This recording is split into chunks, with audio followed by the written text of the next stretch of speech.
الحمد للہ وکفا وسلام علی عبادہ الذین اصطفا اما بعد فاعوذ باللہ من الشیطان الرجیم بسم اللہ الرحمن الرحیم رب اشرح لی صدری ویسر لی امری واحلل عقدۃ من لسانی یفقہوا قولی۔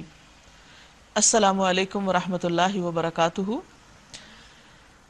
ناظرین، پروگرام فہم القرآن کے سلسلے میں آج ہم انشاءاللہ 5ویں پارے کا مطالعہ کریں گے۔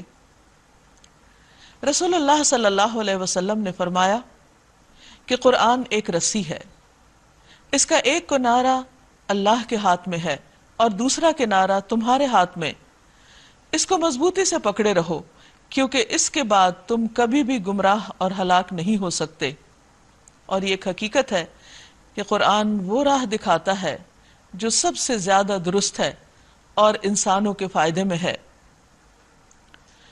ارشاد باری تعالیٰ ہے، وَالْمُحْصَنَاتُ مِنَ النِّسَاءِ إِلَّا مَا مَلَكَتْ أَيْمَانُكُمْ كِتَابَ اللَّهِ عَلَيْكُمْ وَأُحِلَّ لَكُمْ مَا وَرَاءَ ذَلِكُمْ أَن تَبْتَغُوا بِأَمْوَالِكُمْ مُحْصِنِينَ غَيْرَ مُسَافِحِينَ فَمَا اسْتَمْتَعْتُمْ بِهِ مِنْهُنَّ فَآتُوهُنَّ أُجُورَهُنَّ فَرِيضَةً ولا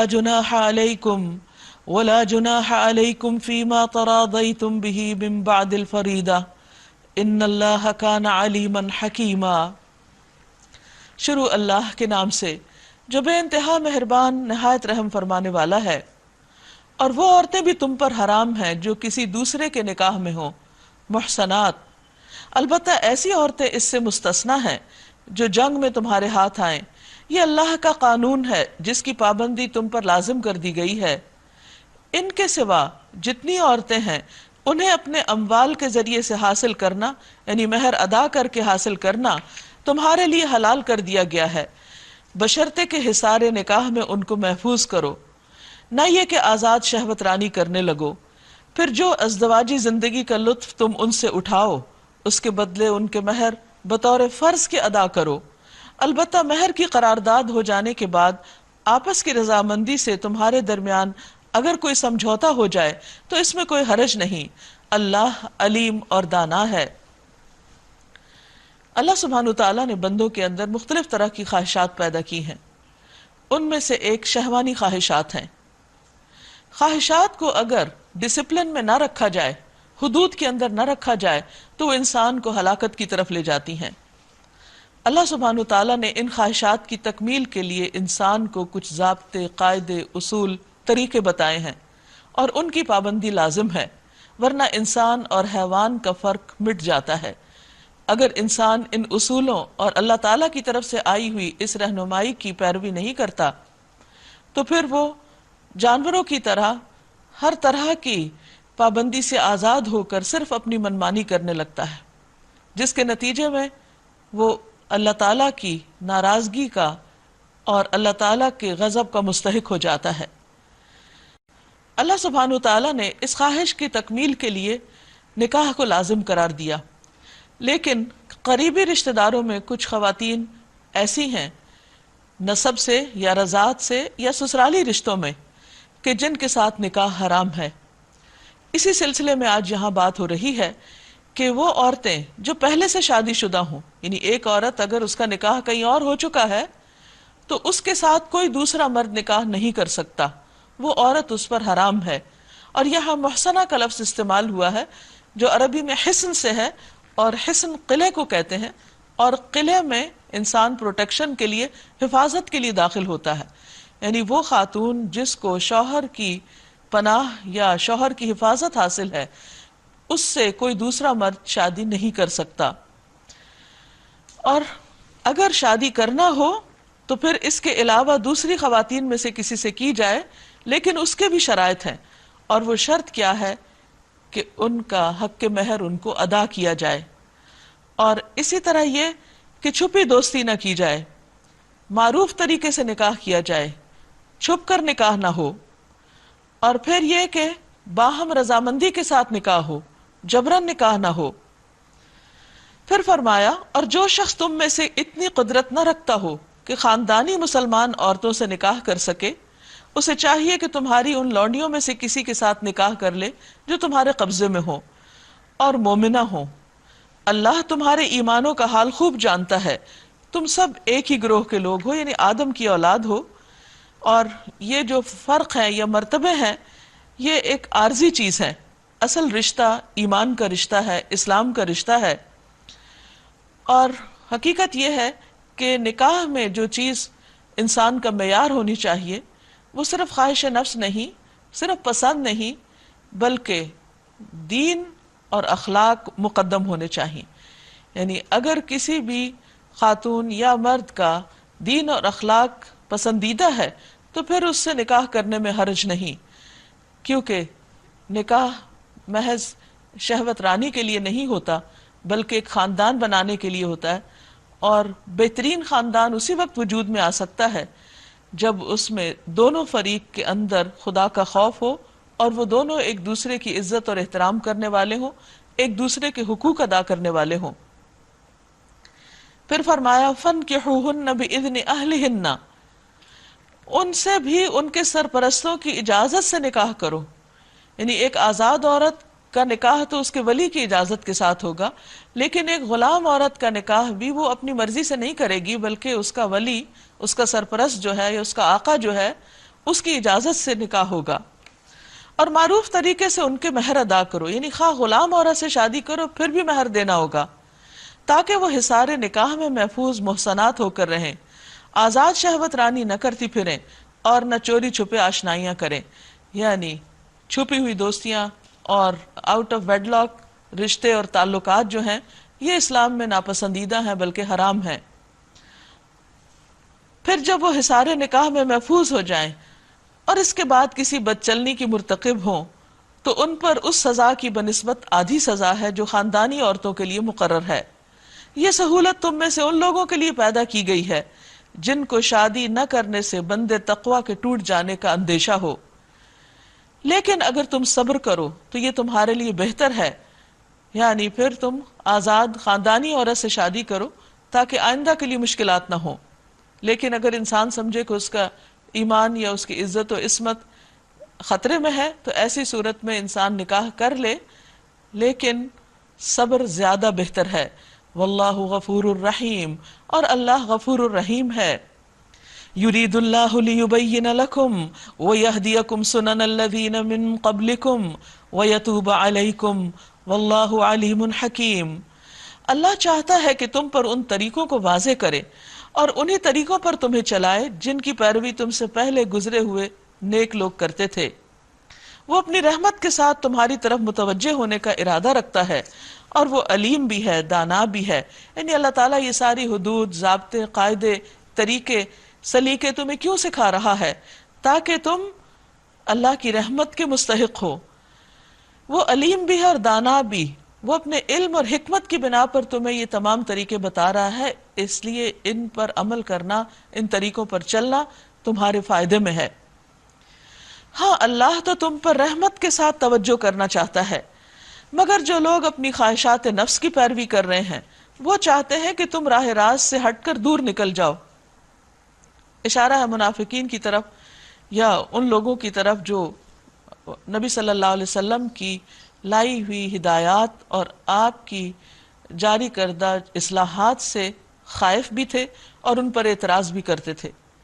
مثلا عام طور پر ایسا ہوتا ہے کہ معاشروں کے اندر کچھ رسم و رواج کی پابندی کی وجہ سے اور دیکھا دیکھی ایک دوسرے کو بعض ایسی چیزیں پختہ ہو جاتی ہیں کہ جو انسانوں کے فائدے میں نہیں ہوتی۔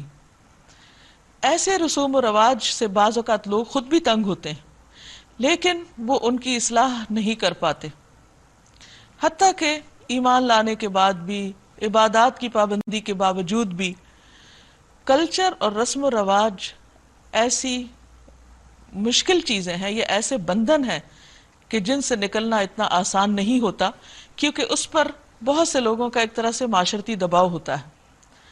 جب بھی کوئی اللہ کا بندہ ایسی ظالمانہ رسموں یا جاہلیت کے طور طریقوں یا ان رواجوں کے خلاف کام شروع کرتا ہے یا اس کی اصلاح شروع کرتا ہے تو عموماً اس کو تنقید کا سامنا کرنا پڑتا ہے اور بہت سی مخالفت کا سامنا کرنا پڑتا ہے۔ تو یہی صورتحال نبی صلی اللہ علیہ وسلم کو پیش آئی کہ جب آپ نے دور جاہلیت کے کچھ طریقوں کی اصلاح کرنا شروع کی تو اس پر لوگوں کو اعتراضات ہوئے. تو اس پر اللہ تعالیٰ فرماتے ہیں کہ اللہ تعالیٰ تو اس اصلاح کے ذریعے تم پر مہربانی کرنا چاہتا ہے، لیکن جو لوگ خواہشات اور اپنے رواجوں اور پرانے طریقوں کی پیروی کرتے ہیں وہ چاہتے ہیں کہ تم سیدھے رستے سے ہٹ کر دور نکل جاؤ. یرید اللہ ان یخفف عنکم، اللہ تم پر سے پابندیوں کو ہلکا کرنا چاہتا ہے، یعنی جو تمہاری خود ساختہ پابندیاں اپنے اوپر ڈالی ہوئی ہیں.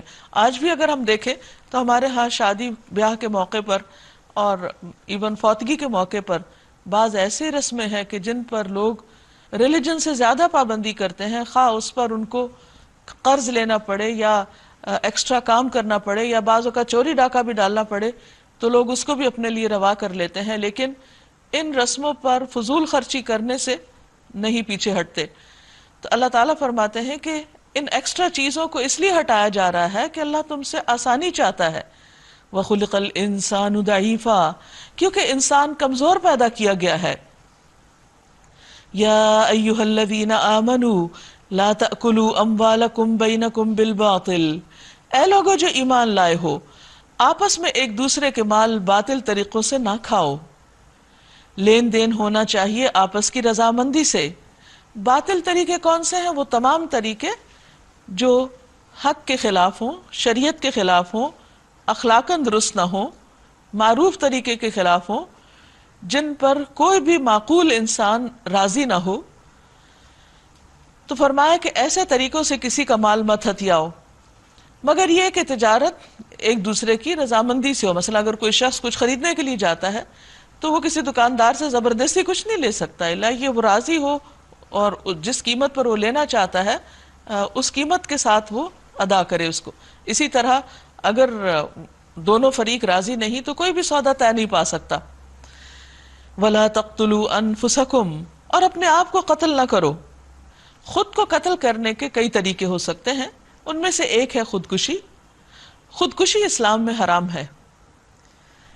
حدیث میں آتا ہے کہ جو شخص کسی آلے کے ساتھ خودکشی کرے گا یا جس بھی طریقے سے خودکشی کرے گا تو قیامت کے دن جہنم میں ہمیشہ مسلسل وہ اپنے آپ کو اس طریقے سے اذیت دیتا رہے گا. یعنی مثلا اگر کوئی اونچی جگہ سے کود کر نیچے گر کے اپنے آپ کو کسی نے ہلاک کیا یا کوئی زہر پی کر یا کسی بھی طریقے سے، تو وہ اس سزا پر مزید سزا ہوگی ہمیشہ کے لیے مستقل طور پر کہ جو اس کو وہاں پر دی جائے گی اور جس کا خاتمہ نہیں ہوگا.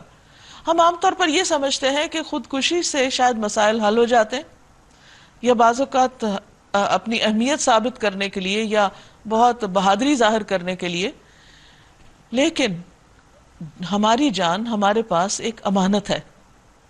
ہمیں یہ حق نہیں کہ ہم اپنی مرضی سے اپنی جان نکالیں یا اپنے آپ کو ختم کریں یا کسی بھی طرح اذیت دیں.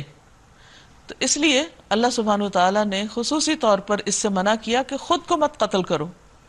دوسری بات یہ ہے خود کو قتل کرنے سے مراد کسی مسلمان کو قتل کرنا بھی ہے، کیونکہ مسلمان سارے ایک جسم کی طرح ہیں اور جسم کے کسی ایک حصے کو مار ڈالنا یا کاٹ ڈالنا ایسا ہی ہے جیسے انسان باقی حصے کو بھی مار رہا ہے.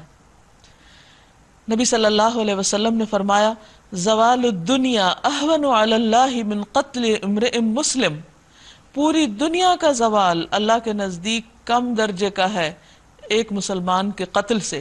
یعنی اتنا بڑا جرم ہے کسی پر ہاتھ اٹھانا اور کسی کی جان لینا.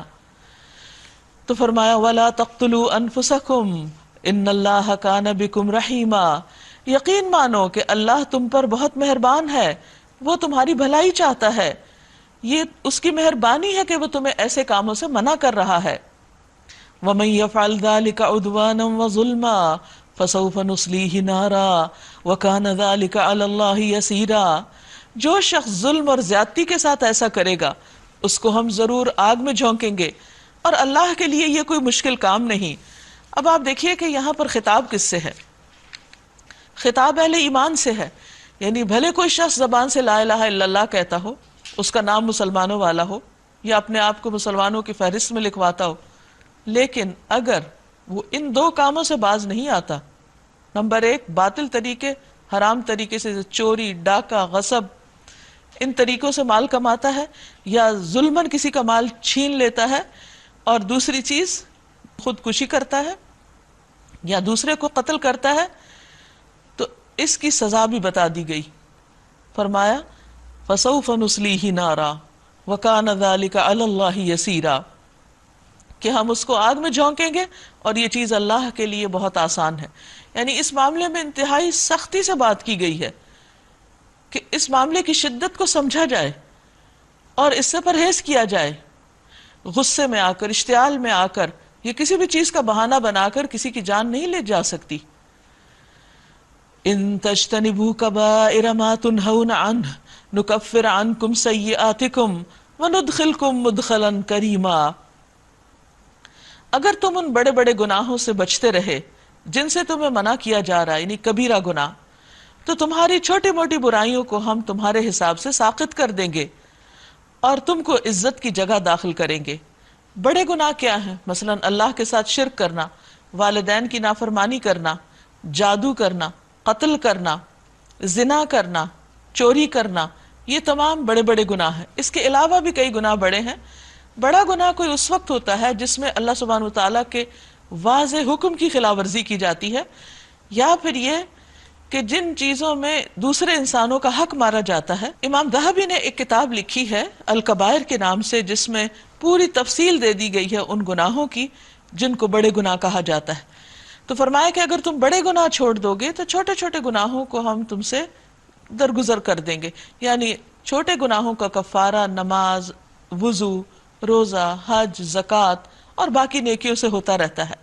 لیکن جب کوئی انسان بڑے گناہ کا ارتکاب کرتا ہے تو اس کے لیے باقاعدہ معافی مانگنی پڑتی ہے، بعض اوقات اس کا کفارہ دینا پڑتا ہے. اور اگر کسی انسان کی حق تلفی کی گئی ہو، انسان پر ظلم کیا گیا ہو، حقوق العباد میں کمی کی گئی ہو، تو ان حقوق کو ادا بھی کرنا پڑتا ہے، تب جا کر معافی ہوتی ہے. اور یہ بات معروف ہے کہ اللہ تعالیٰ تو اپنا حق معاف کر دیتا ہے، لیکن بندے جب تک معاف نہ کرے اس وقت تک حقوق العباد معاف نہیں ہوں گے. تو بندوں کے حقوق کے معاملے میں انسان کو زیادہ محتاط ہونے کی ضرورت ہے. پھر فرمایا وَلَا تَتَمَنَّوْا مَا فَضَّلَ اللَّهُ بِهِ بَعْضَكُمْ عَلَى بَعْضٍ، اور جو کچھ اللہ نے تم میں سے کسی کو دوسرے کے مقابلے میں زیادہ دیا ہے اس کی تمنا نہ کرو. یعنی جو دوسروں کے پاس ہے اس پہ نہ ریجھو، اس پر تم نہ اپنی جان ہلاک کرو، اور صرف اس بات پہ نہ کڑتے رہو کہ دوسرے کے پاس مجھ سے مال زیادہ کیوں ہے، یا دوسرا مجھ سے خوبصورت کیوں ہے زیادہ، یا اسی طرح جو بھی اللہ تعالیٰ نے مختلف نعمتیں بعض لوگوں کو بعض کے مقابلے میں زیادہ دے رکھی ہیں، اور حقیقت میں یہ امتحان کے لیے ہیں. لیکن انسان جب تک کسی اور کی خیر اور کسی اور کو ملنے والی نعمت کو دیکھتا رہے گا تو کبھی بھی شکر گزار نہیں ہو سکے گا. تو اس لیے فرمایا کہ اس چیز کی تمنا نہ کرو جو اللہ نے تمہارے مقابلے میں دوسروں کو زیادہ دی ہے یا ان کے پاس بہتر ہے. للرجال نصیب مما اکتسبوا وللنساء نصیب مما اکتسبن، جو کچھ مردوں نے کمایا ہے اس کے مطابق ان کا حصہ ہے، اور جو کچھ عورتوں نے کمایا ہے اس کے مطابق ان کا حصہ ہے. یعنی ہر ایک کو کام کرنے کے لیے، محنت کرنے کے لیے اور کوشش کرنے کے لیے کہا گیا ہے، بجائے اس کے کہ یہ بیٹھے دیکھتے رہو کہ کس کے پاس کیا ہے اور دوسروں کی زندگی کا ہی جائزہ لیتے رہو. اٹھو اور کچھ کام کرو، اور اس معاملے میں ہر شخص سے اس کا عمل دیکھا جائے گا. جیسے کہ ایک اور جگہ پر آتا ہے لیس للانسان الا ما سعى، انسان کے لیے نہیں مگر وہ جس کی اس نے کوشش کی. وَأَنَّ سَعْيَكُمْ سَوْفَ يُرَى، اور یقیناً تمہاری کوششوں کو دیکھا جائے گا، اللہ تعالیٰ ان کو دیکھے گا. جب انسان دوسروں کو ملنے والی نعمتوں کو دیکھتا ہے تو اس کے اندر ان کے بارے میں حسد، رشک، عداوت، رقابت کے جذبات پیدا ہوتے ہیں، اور جو بعض اوقات بہت ڈیٹریمنٹل ہوتے ہیں انسان کے لیے. نہ صرف یہ کہ اس کا اپنا سکون برباد کر دیتے ہیں بلکہ دوسروں کے لیے بھی تکلیف کا باعث بن جاتے ہیں. اس لیے ہر ایک کو کہا گیا کہ تمہیں جو کچھ ملا ہے اور تمہیں اللہ تعالیٰ نے جو صلاحیتیں دی ہیں ان کو استعمال کرتے ہوئے کوشش کرو، کیونکہ تمہیں اسی کے مطابق ملے گا جو تمہاری کوشش ہوگی. اور خاص طور پر یہاں مردوں اور عورتوں کا الگ الگ ذکر کیا گیا، کیونکہ بہت دفعہ یہ دیکھنے میں آیا ہے کہ مرد اور عورت ایک دوسرے سے کمپٹیشن کرنے لگتے ہیں، حالانکہ وہ دو مختلف کلاسز ہیں. مرد الگ چیز ہے، عورتیں الگ، ٹھیک ہے وہ دونوں انسان ہیں لیکن ان کی نوع فرق ہے. ہمیشہ مقابلہ ہوتا ہے اپنے ہی جیسوں کے ساتھ. اب اگر ایک مرد اور ایک عورت، ان میں مقابلے کی ضرورت کیا ہے؟ دونوں کا اپنا اپنا ایک رول ہے، اپنی ذمہ داری ہے، مختلف طرح کی ان کو طاقتیں دی گئی ہیں. عام طور پر یہ دیکھنے میں آیا ہے کہ بعض اوقات مرد اور عورت کے بیچ میں مقابلہ شروع ہو جاتا ہے، حالانکہ وہ دونوں بالکل مختلف نوعیت رکھتے ہیں اپنی صلاحیتوں، اپنی طاقتوں اور اپنے رول کے اعتبار سے. اللہ تعالیٰ نے مردوں کو ایک مخصوص جسم اور ساخت دی اور ان کی ذمہ داریاں مختلف رکھی، عورتوں کو مختلف طریقے پر پیدا کیا اور ان کو مختلف ذمہ داریاں دی. اب جب دونوں ہی مختلف ہیں، ان کے اندر بایولوجیکل ڈفرینسز ہیں، تو پھر ان کا باہم مقابلہ یہ ویسے ہی درست نہیں. اس میں ہر شخص کو کیا کرنا چاہیے کہ جو کچھ اس کو ملا ہے اس دائرے کے اندر رہتے ہوئے محنت کرے، کوشش کرے. اور پھر خاص طور پر فرمایا وَاسْأَلُ اللَّهَ مِن فَضْلِهِ، بجائے اس کے کہ لوگوں کی چیزوں کو دیکھو، اللہ سے اس کا فضل مانگو. جو اللہ کے ہاتھ میں ہے اس پر توقع رکھو، اس کے لیے دعا کرو. جہاں تمہاری زندگی میں کوئی کمی ہے، اس کمی کو پورا کرنے کے لیے صرف دوسروں کی نعمتوں کو مت دیکھتے رہو، بلکہ یہ دیکھو کہ اللہ تعالیٰ کی جناب سے تمہیں کیا مل سکتا ہے. اس لیے دعا کی کثرت کرو. ان اللہ کان بکل شیء علیما، یقیناً اللہ ہر چیز کا علم رکھتا ہے. وَلِكُلٍّ جَعَلْنَا مَوَالِيَ مِمَّا تَرَكَ الْوَالِدَانِ وَالْأَقْرَبُونَ، اور ہم نے ہر اس ترکے کے حقدار مقرر کر دیے ہیں جو والدین اور رشتہ دار چھوڑیں. اب رہے وہ لوگ جن سے تمہارے عہد و پیما ہوں تو ان کا حصہ انہیں دو، یقیناً اللہ ہر چیز پر نگران ہے. یعنی وعدے نبھانا اسلام کا ایک بنیادی اصول ہے. الرجال قوامون علی النساء بما فضل اللہ بعضهم علی بعض وبما انفقوا من اموالہم، مرد عورتوں پر قوام ہیں اس بنا پر کہ اللہ نے ان میں سے ایک کو دوسرے پر فضیلت دی ہے، اور اس بنا پر کہ مرد اپنے مال خرچ کرتے ہیں. گھر کے ایک چھوٹے سے ادارے میں، ایک چھوٹی سی دنیا میں اللہ سبحانہ وتعالی نے مرد کو ذمہ دار بنایا ہے، مینیجر بنایا ہے. قوام یا قیم اس شخص کو کہتے ہیں جو کسی ادارے کا نظام درست طور پر چلائے اور ان کی حفاظت اور نگہبانی کرے اور ان کی ضروریات مہیا کرے.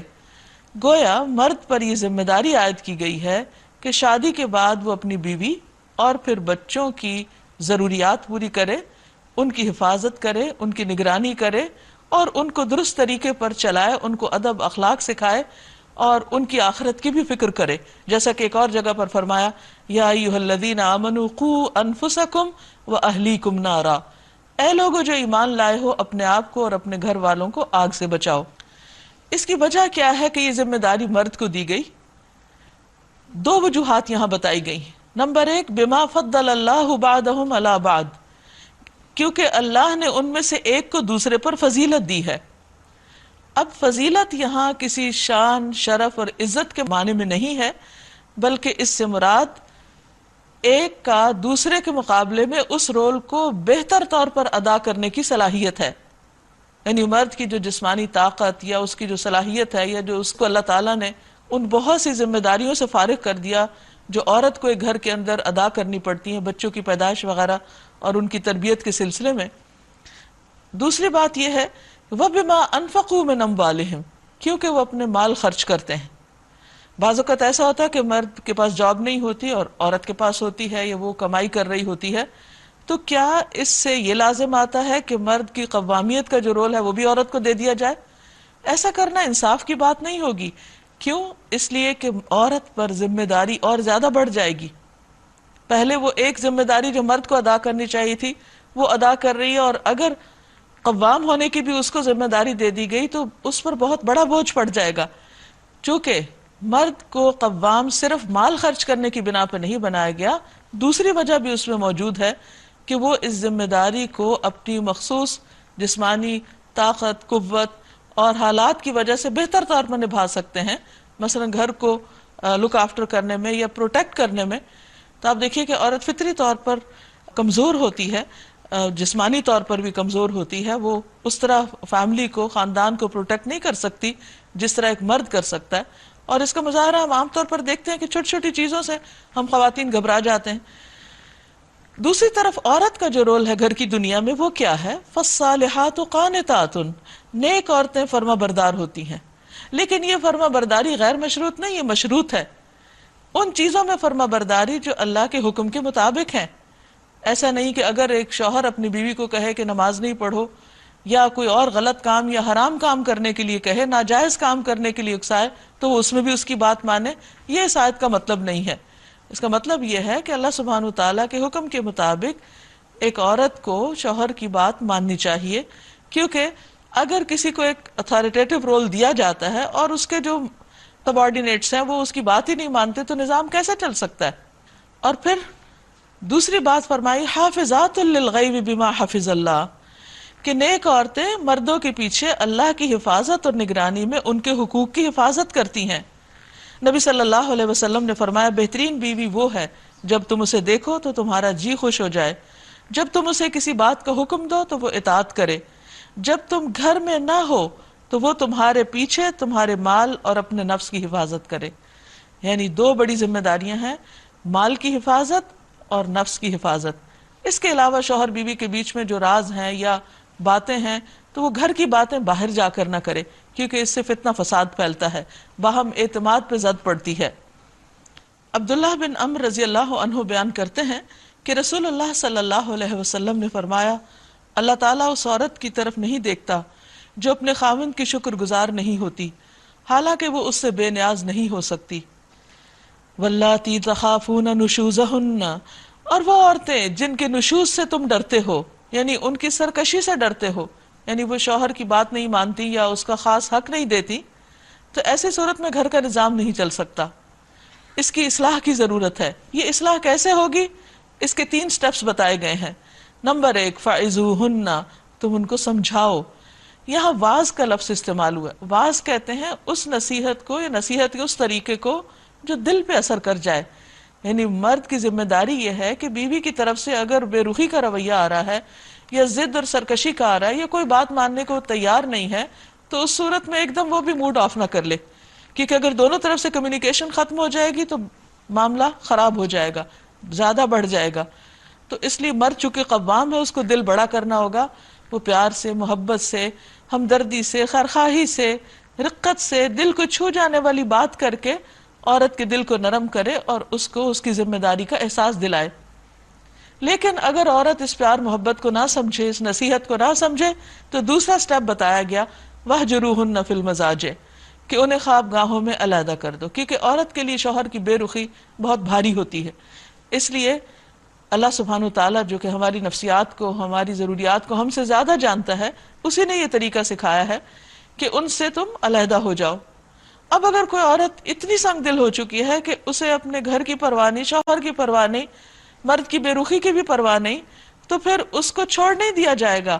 پھر بھی مزید کوشش کی جائے گی کہ گھر کی فضا کے اندر ایک ہمدردی اور ایک خیرخواہی کی فضا جنم لے، کیونکہ شوہر اور بیوی کے اچھے تعلقات پوری نسلوں پر اثر انداز ہوتے ہیں.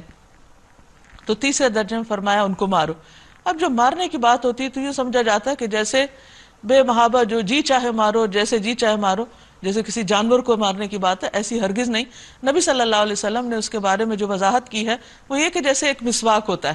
تو یہ صرف ایک احساس جگانے کے لیے، عورت کو اس غفلت سے نکالنے کے لیے، اس ضد سے نکالنے کے لیے نبی صلی اللہ علیہ وسلم نے کبھی بھی کسی عورت پہ ہاتھ نہیں اٹھایا.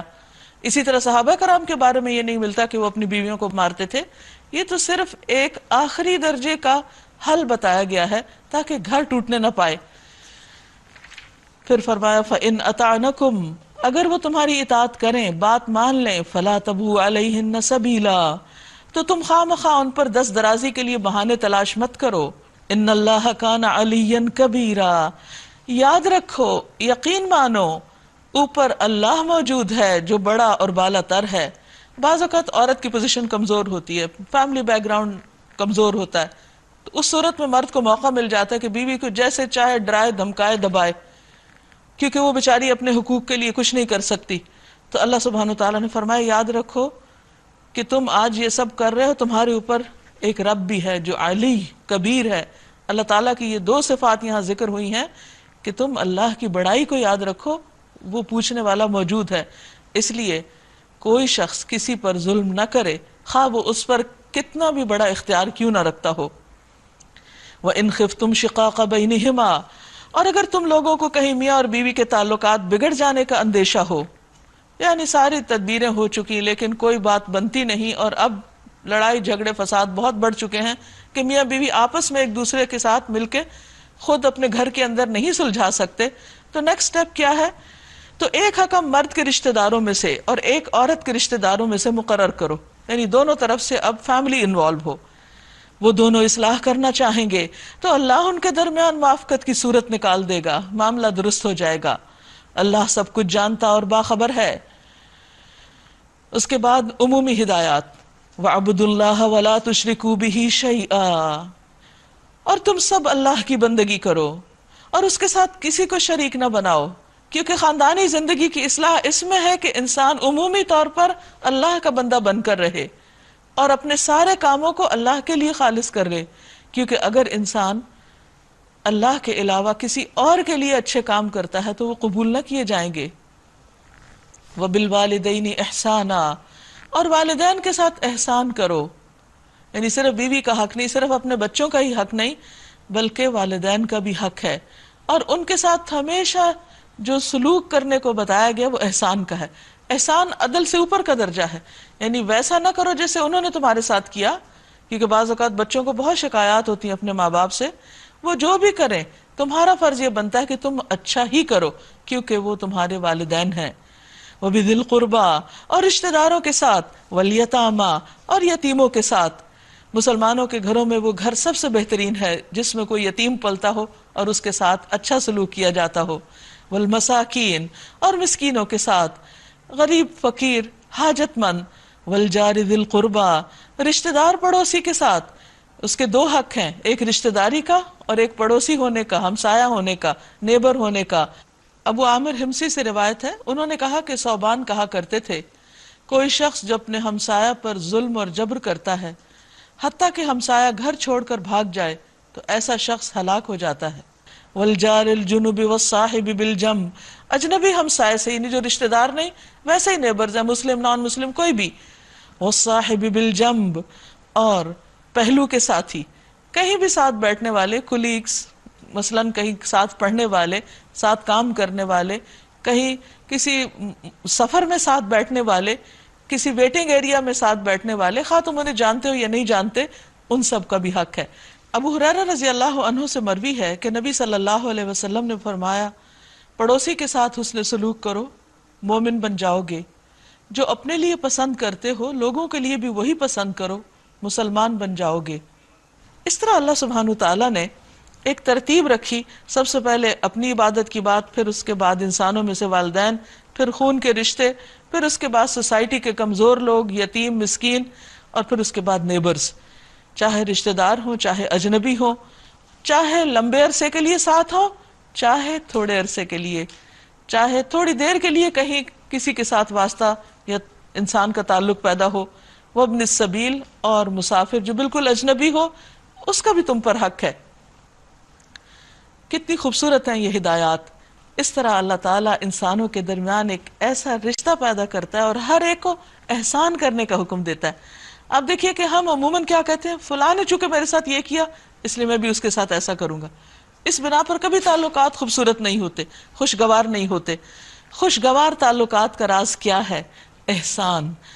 دوسرے کے رویے کو مت دیکھو، اپنے آپ کو اس کے رویے کے تابع نہ کرو، یہ دیکھو تم کیا کر سکتے ہو، کیونکہ تمہارا معاملہ اللہ تعالیٰ کے ساتھ ہے اور اس کی جزا وہ دے گا تم کو. وَمَا مَلَكَتْ أَيْمَانُكُمْ، اور ان کے ساتھ بھی احسان کرو جو تمہارے قبضے میں ہیں، تمہارے مملوک، غلام، جن کے پاس آزادی نہیں، اللہ نے ان کو تمہارے بس میں کر دیا. اب تم جو چاہو ان کے ساتھ کرو، لیکن ایک مومن ہمیشہ اللہ سے ڈرتا ہے، وہ کسی پر بھی ظلم روا نہیں رکھتا، خواہ اللہ تعالیٰ اس کو دوسرے پر کتنی بھی طاقت، قوت، قدرت کیوں نہ دے دے. ان اللہ لا يحب من کان مختالا فخورا، یقین جانو اللہ کسی ایسے شخص کو پسند نہیں کرتا جو اپنے پندار میں مغرور ہو اور اپنی بڑائی پر فخر کرے. یعنی اللہ کو احسان کرنے والے محبوب ہیں، فخر کرنے والے، خود کو بڑا سمجھنے والے، مغرور اور متکبر لوگ یہ اللہ کو پسند نہیں. اور ایسے لوگ بھی اللہ کو پسند نہیں جو کنجوسی کرتے ہیں اور دوسروں کو بھی کنجوسی کی ہدایت کرتے ہیں. اگر کوئی اور اچھا کرنے لگے تو اس کو بھی روکتے ہیں. اور جو کچھ اللہ نے اپنے فضل سے انہیں دیا ہے اس کو وہ چھپاتے ہیں، یعنی کسی کو ظاہر ہی نہیں کرتے کہ ان کے پاس اللہ کے کیا انعام و اکرام ہیں. اور نہ یعنی کہ ایسا کردار سامنے آ رہا ہے کہ جو اللہ کی نعمت اور فضل کو نہ اپنی ذات پر نظر آنے دیتا ہے، اپنی حیثیت سے کم تر درجے میں رہتا ہے کہ کسی کو پتہ ہی نہ چلے، اور اس کی ساری توجہ صرف مال جمع کرنے اور سمیٹنے پر ہے اور چھپا کر رکھنے پر، نہ کسی اور پہ کرتا ہے، بلکہ اس درجہ سٹنجی ہے کہ اگر کوئی اور کرنے لگے تو اس کو بھی روک دیتا ہے. یعنی اس کے اندر انتہا درجے کی دل کے اندر سختی اور تنگی اور گھٹن ہے. ایسے لوگ کبھی بھی خوش نہیں ہو سکتے جن کے دل تنگ ہوں.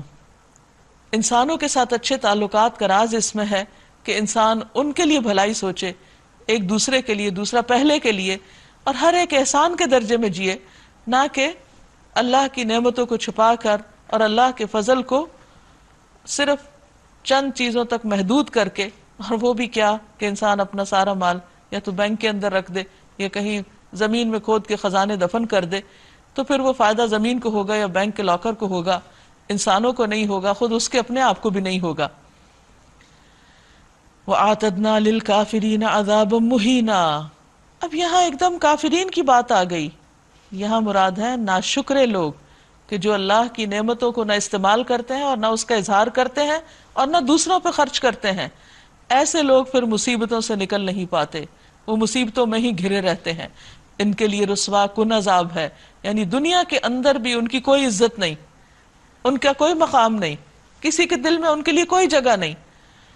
والذین ينفقون اموالہم، اور وہ لوگ بھی نہ اللہ کی نگاہ میں نہ بندوں کی، جو اپنے مال خرچ تو کرتے ہیں لیکن رعاء الناس، دکھاوے کے لیے، لوگوں کو بتانے کے لیے.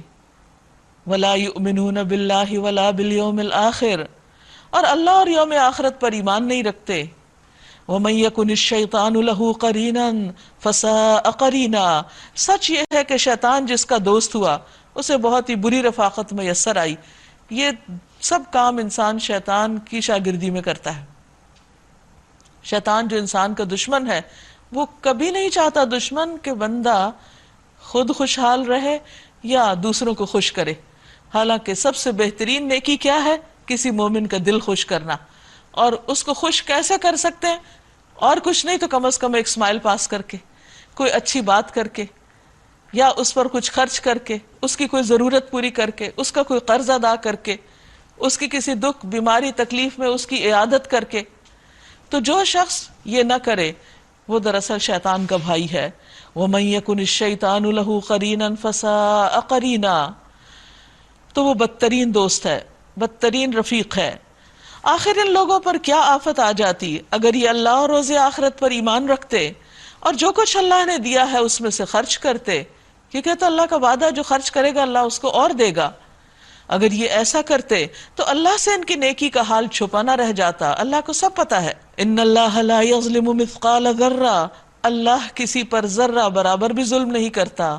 یعنی اگر کسی نے دوسرے پر ایک ذرے برابر بھی کوئی چیز خرچ کی تو اللہ اس کو کئی گنا بڑھا کے دے گا. اگر کوئی ایک نیکی کرے تو اللہ اسے دگنا کر دیتا ہے، پھر اپنی طرف سے بہت بڑا اجر عطا کرتا ہے. وَإِن تَكُ حَسَنَةً، صرف ایک نیکی، ایک، يُضَاعِفْهَا، وہ ایک نہیں رہتی، وہ کئی گنا بڑھ جاتی ہے. وَيُؤْتِ مِن لَّدُنْهُ أَجْرًا عَظِيمًا، اور پھر صرف وہ اسی کا بدلہ نہیں ہے، اسی کو نہیں لوٹاتا، اپنے پاس سے اجر عظیم عطا کرتا ہے. لیکن یہ اجر عظیم کس کے لیے ہے؟ جو دینے والے ہوں، جو نیکی کے کام کرنے والے ہوں. بخیل اور کنجوس اور سٹنجی لوگوں کے لیے نہیں. پھر سوچو اس وقت یہ کیا کریں گے. یعنی آج اگر یہ دنیا میں اپنے لیے نیکی کے کام نہیں کرتے تو اس وقت کیا ہوگا جب ہم ہر امت میں سے ایک گواہ لائیں گے اور ان لوگوں پر تمہیں یعنی محمد صلی اللہ علیہ وسلم کو گواہ کی حیثیت سے کھڑا کریں گے. یعنی ہر امت کا پیغمبر اپنے لوگوں پر گواہی دے گا کہ اس نے اللہ کا پیغام ان تک پہنچا دیا، اور محمد صلی اللہ علیہ وسلم ان پر اور آپ کی امت پچھلے انبیاء اور ان کی امتوں پر بھی گواہی دے گی۔ اس وقت وہ سب لوگ جنہوں نے رسول کی بات نہ مانی اور اس کی نافرمانی کرتے رہے تمنا کریں گے کاش زمین پھٹ جائے اور وہ اس میں سما جائیں۔ یعنی انسان کے لیے بہت سخت ریگریٹس ہوں گی، ندامت ہوگی، حسرتیں ہوں گی کہ کاش ہم دنیا میں رسول کی پیروی کرتے، ان کو فالو کرتے تو آج اس برے انجام سے بچ جاتے۔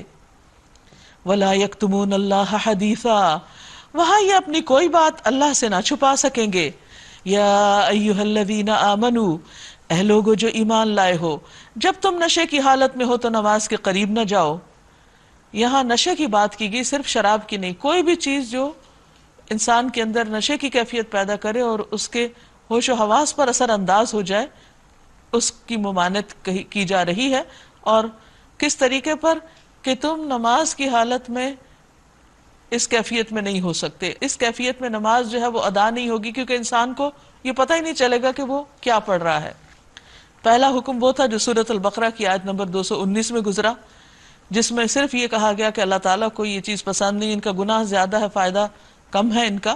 اور یہاں پر کہا جا رہا ہے کہ نماز اس وقت پڑھنی چاہیے جب تم یہ جانو کہ کیا کہہ رہے ہو، اور اسی طرح جنابت کی حالت میں بھی نماز کے قریب نہ جاؤ جب تک کہ غسل نہ کر لو، کیونکہ اس شخص کا ایمان نہیں جس کی نماز نہیں، اور جس کا وضو نہیں اس کی نماز نہیں، الا یہ کہ راستے سے گزرتے ہو۔ اور اگر کبھی ایسا ہو کہ تم بیمار ہو یا سفر میں ہو، یا تم میں سے کوئی شخص رفع حاجت کر کے آئے، یا تم نے عورتوں سے لمس کیا ہو اور پھر پانی نہ ملے تو پاک مٹی سے کام لو۔ یعنی وضو لازم ہے عبادت کے لیے، پاک ہونے کے لیے، اور اگر وضو نہیں کر سکتے کسی عذر مجبوری کی وجہ سے تو تیمم کر لو، تاکہ تمہارے اندر پاکیزگی کا ایک احساس ہو۔ اور ویسے بھی مٹی پاک کرنے والی ہے۔ اور اس سے اپنے چہروں اور ہاتھوں پر مسح کر لو، بے شک اللہ نرمی سے کام لینے والا اور بخشش فرمانے والا ہے۔ تم نے ان لوگوں کو بھی دیکھا جنہیں کتاب کے علم کا کچھ حصہ دیا گیا ہے، وہ خود دلالت کے خریدار بنے ہوئے ہیں، یعنی اللہ نے ان کو کتاب عطا کی، اپنی نعمت دی، اور وہ گمراہی کے پیچھے دوڑ رہے ہیں اور چاہتے ہیں کہ تم بھی راہ گم کر دو۔ اللہ تمہارے دشمنوں کو خوب جانتا ہے، تو سب سے بڑا دشمن انسان کا کون ہو سکتا ہے جو اس کو خیر اور بھلائی کے کاموں سے روکے۔ اور تمہاری حمایت اور مددگاری کے لیے اللہ ہی کافی ہے۔ جو لوگ یہودی بن گئے ہیں، یہ بن گئے کی بات اس لیے کی گئی کہ اللہ نے تو سب کو مسلمان ہی پیدا کیا، لیکن لوگوں نے اپنے فرقہ وارانہ نام رکھ لیے۔ ان میں کچھ لوگ ہیں جو الفاظ کو ان کے محل سے پھیر دیتے ہیں اور دین حق کے خلاف نیش زنی کرنے کے لیے اپنی زبانوں کو توڑ موڑ کر کہتے ہیں سمعنا و عصینا، کہنا چاہیے تھا سمعنا و اطعنا، ہم نے سنا اور ہم نے اطاعت کی، لیکن وہ اس کے بالکل برعکس بات کرتے ہیں۔ یعنی جب ان کو کوئی حکم سنایا جاتا ہے تو وہ زبان سے بھی کہہ دیتے ہیں کہ ہم نے نہیں ماننا۔ اور اسمع غیر مسمعن، سنو اور نہ سنوائے جاؤ، یعنی نبی صلی اللہ علیہ وسلم کا مذاق اڑاتے ہیں۔ وراعنا، اور رائنا کو رائنا کہہ کے پکارتے ہیں، حالانکہ وہ اگر کہتے سمعنا و اطعنا اور اسمع اور انظرنا تو یہ انہی کے لیے بہتر تھا اور زیادہ راست بازی کا طریقہ تھا، مگر ان پر تو ان کی باطل پرستی کی بدولت اللہ کی پھٹکار پڑی ہوئی ہے، اس لیے وہ کم ہی ایمان لاتے ہیں۔ اے وہ لوگو جنہیں کتاب دی گئی، یا ایھا الذین آمنوا، یا ایھا الذین اوتوا الکتاب آمنوا، اے وہ لوگو جنہیں کتاب دی گئی، مان لو، ایمان لے آؤ اس کتاب کو جو ہم نے اب نازل کی، اور جو اس کتاب کی تائید کرتی ہے جو تمہارے پاس پہلے سے موجود تھی، اس پر ایمان لے آؤ، یعنی قرآن مجید پر، قبل اس کے کہ ہم چہرے بگاڑ کر پیچھے پھیر دیں یا ان کو اسی طرح لعنت زدہ کر دیں جس طرح سبت والوں کے ساتھ ہم نے کیا۔ یعنی تم اپنی تاریخ کو دیکھو کہ جب کچھ لوگوں نے اللہ کی بات نہیں مانی تھی، اللہ کی حدود کی خلاف ورزی کی، تو ان کا کیا انجام ہوا۔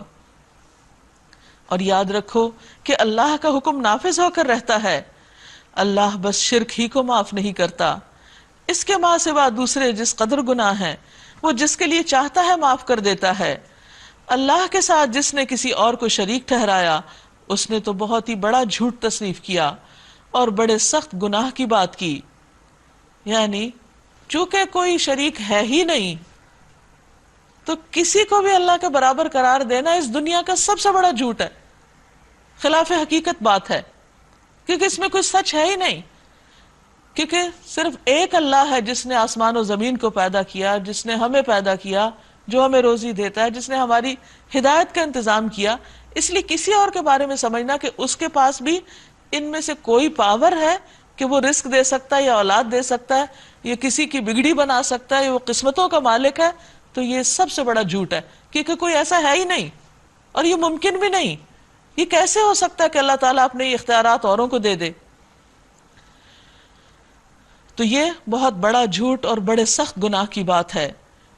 الم تر الی الذین یزکون انفسہم، تم نے ان لوگوں کو بھی دیکھا جو بہت اپنی پاکیزگی نفس کا دم بھرتے ہیں، یعنی ان کو اپنی تعریفوں سے فرصت نہیں اور اپنے آپ کے بارے میں بڑی غلط فہمی کا شکار ہیں کہ وہ بہت نیک لوگ ہیں. حالانکہ پاکیزگی تو اللہ ہی جسے چاہتا ہے عطا کرتا ہے، ان پر پھر ذرہ برابر بھی ظلم نہیں کیا جاتا. دیکھو تو صحیح، یہ اللہ پر بھی جھوٹ اور افطرا گھڑنے سے باز نہیں آتے، اور ان کے سری گناہ گار ہونے کے لیے یہی ایک گناہ کافی ہے. کیا تم نے ان لوگوں کو نہیں دیکھا جنہیں کتاب کے علم میں سے کچھ حصہ دیا گیا ہے اور ان کا حال یہ ہے کہ جبت اور طاغوت کو مانتے ہیں؟ یعنی صاحب کتاب ہونے کے باوجود، علم آ جانے کے باوجود وہ توہمات پر، فال گیری اور جادو ٹونے ٹوٹکے ان چیزوں کو اپنی زندگی میں داخل کیے ہوئے ہیں. اور طاغوت کو مانتے ہیں یعنی شیطانوں کے پیچھے پڑے ہوئے ہیں.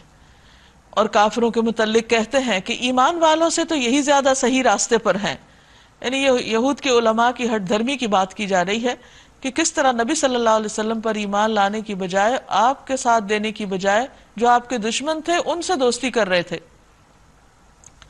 ایسے ہی لوگ ہیں جن پر اللہ نے لعنت کی ہے، اور جس پر اللہ لعنت کر دے پھر تم اس کا کوئی مددگار نہ پاؤ گے. کیا حکومت میں ان کا کوئی حصہ ہے؟ اگر ایسا ہوتا تو یہ دوسروں کو ایک پھوٹی کوڑی تک نہ دیتے. پھر کیا یہ دوسروں سے اس لیے حسد کرتے ہیں کہ اللہ نے انہیں اپنے فضل سے نواز دیا؟ اگر یہ بات ہے تو انہیں معلوم ہو کہ ہم نے تو ابراہیم علیہ السلام کی اولاد کو کتاب اور حکمت عطا کی اور ملک عظیم بخش دیا، یعنی دنیا کی امامت اور دنیا کی رہنمائی کی ذمہ داری.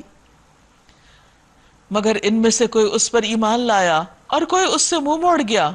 یہاں اشارہ ہے بنی اسرائیل کی طرف. اور منہ موڑنے والوں کے لیے تو بس جہنم کی بھڑکتی ہوئی آگ ہی کافی ہے.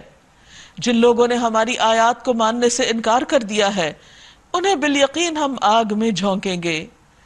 یعنی اللہ کی آیات، اللہ کے احکامات کا انکار کوئی معمولی چیز نہیں ہے. اللہ کا ہم پر حق ہے کہ ہم اس کی بات مانیں، اور اگر کوئی نہیں مانتا تو وہ اپنی جان پر خود ظلم کر رہا ہے. وہ آگ کیسی ہے کہ جب ان کے بدن کی کھال گل جائے گی، یعنی سکن ان کی جل جائے گی، تو اس کی جگہ ہم دوسری کھال پیدا کر دیں گے، کیونکہ جلن کا احساس سکن پر ہی ہوتا ہے. اور بار بار دن میں ہزاروں بار یہ کھال تبدیل کی جاتی رہے گی تاکہ وہ خوب عذاب کا مزہ چکھیں. ایک اور جگہ پر آتا ہے فَلَن نَزِيدَكُمْ إِلَّا عَذَابًا. ایک اور جگہ آتا ہے کہ فَلَا يُخَفَّفُ عَنْهُمُ الْعَذَابُ. عموماً دنیا میں ہوتا ہے کہ جب ایک تکلیف ایک حد سے بڑھتی تو کم ہونے لگتی، لیکن وہاں پر کم نہیں ہونے دی جائے گی تکلیف، اسی لیے کھال بار بار تبدیل کر دی جائے گی تاکہ تکلیف کا جو درجہ ہے وہ کم ہونے کی بجائے اور بڑھے.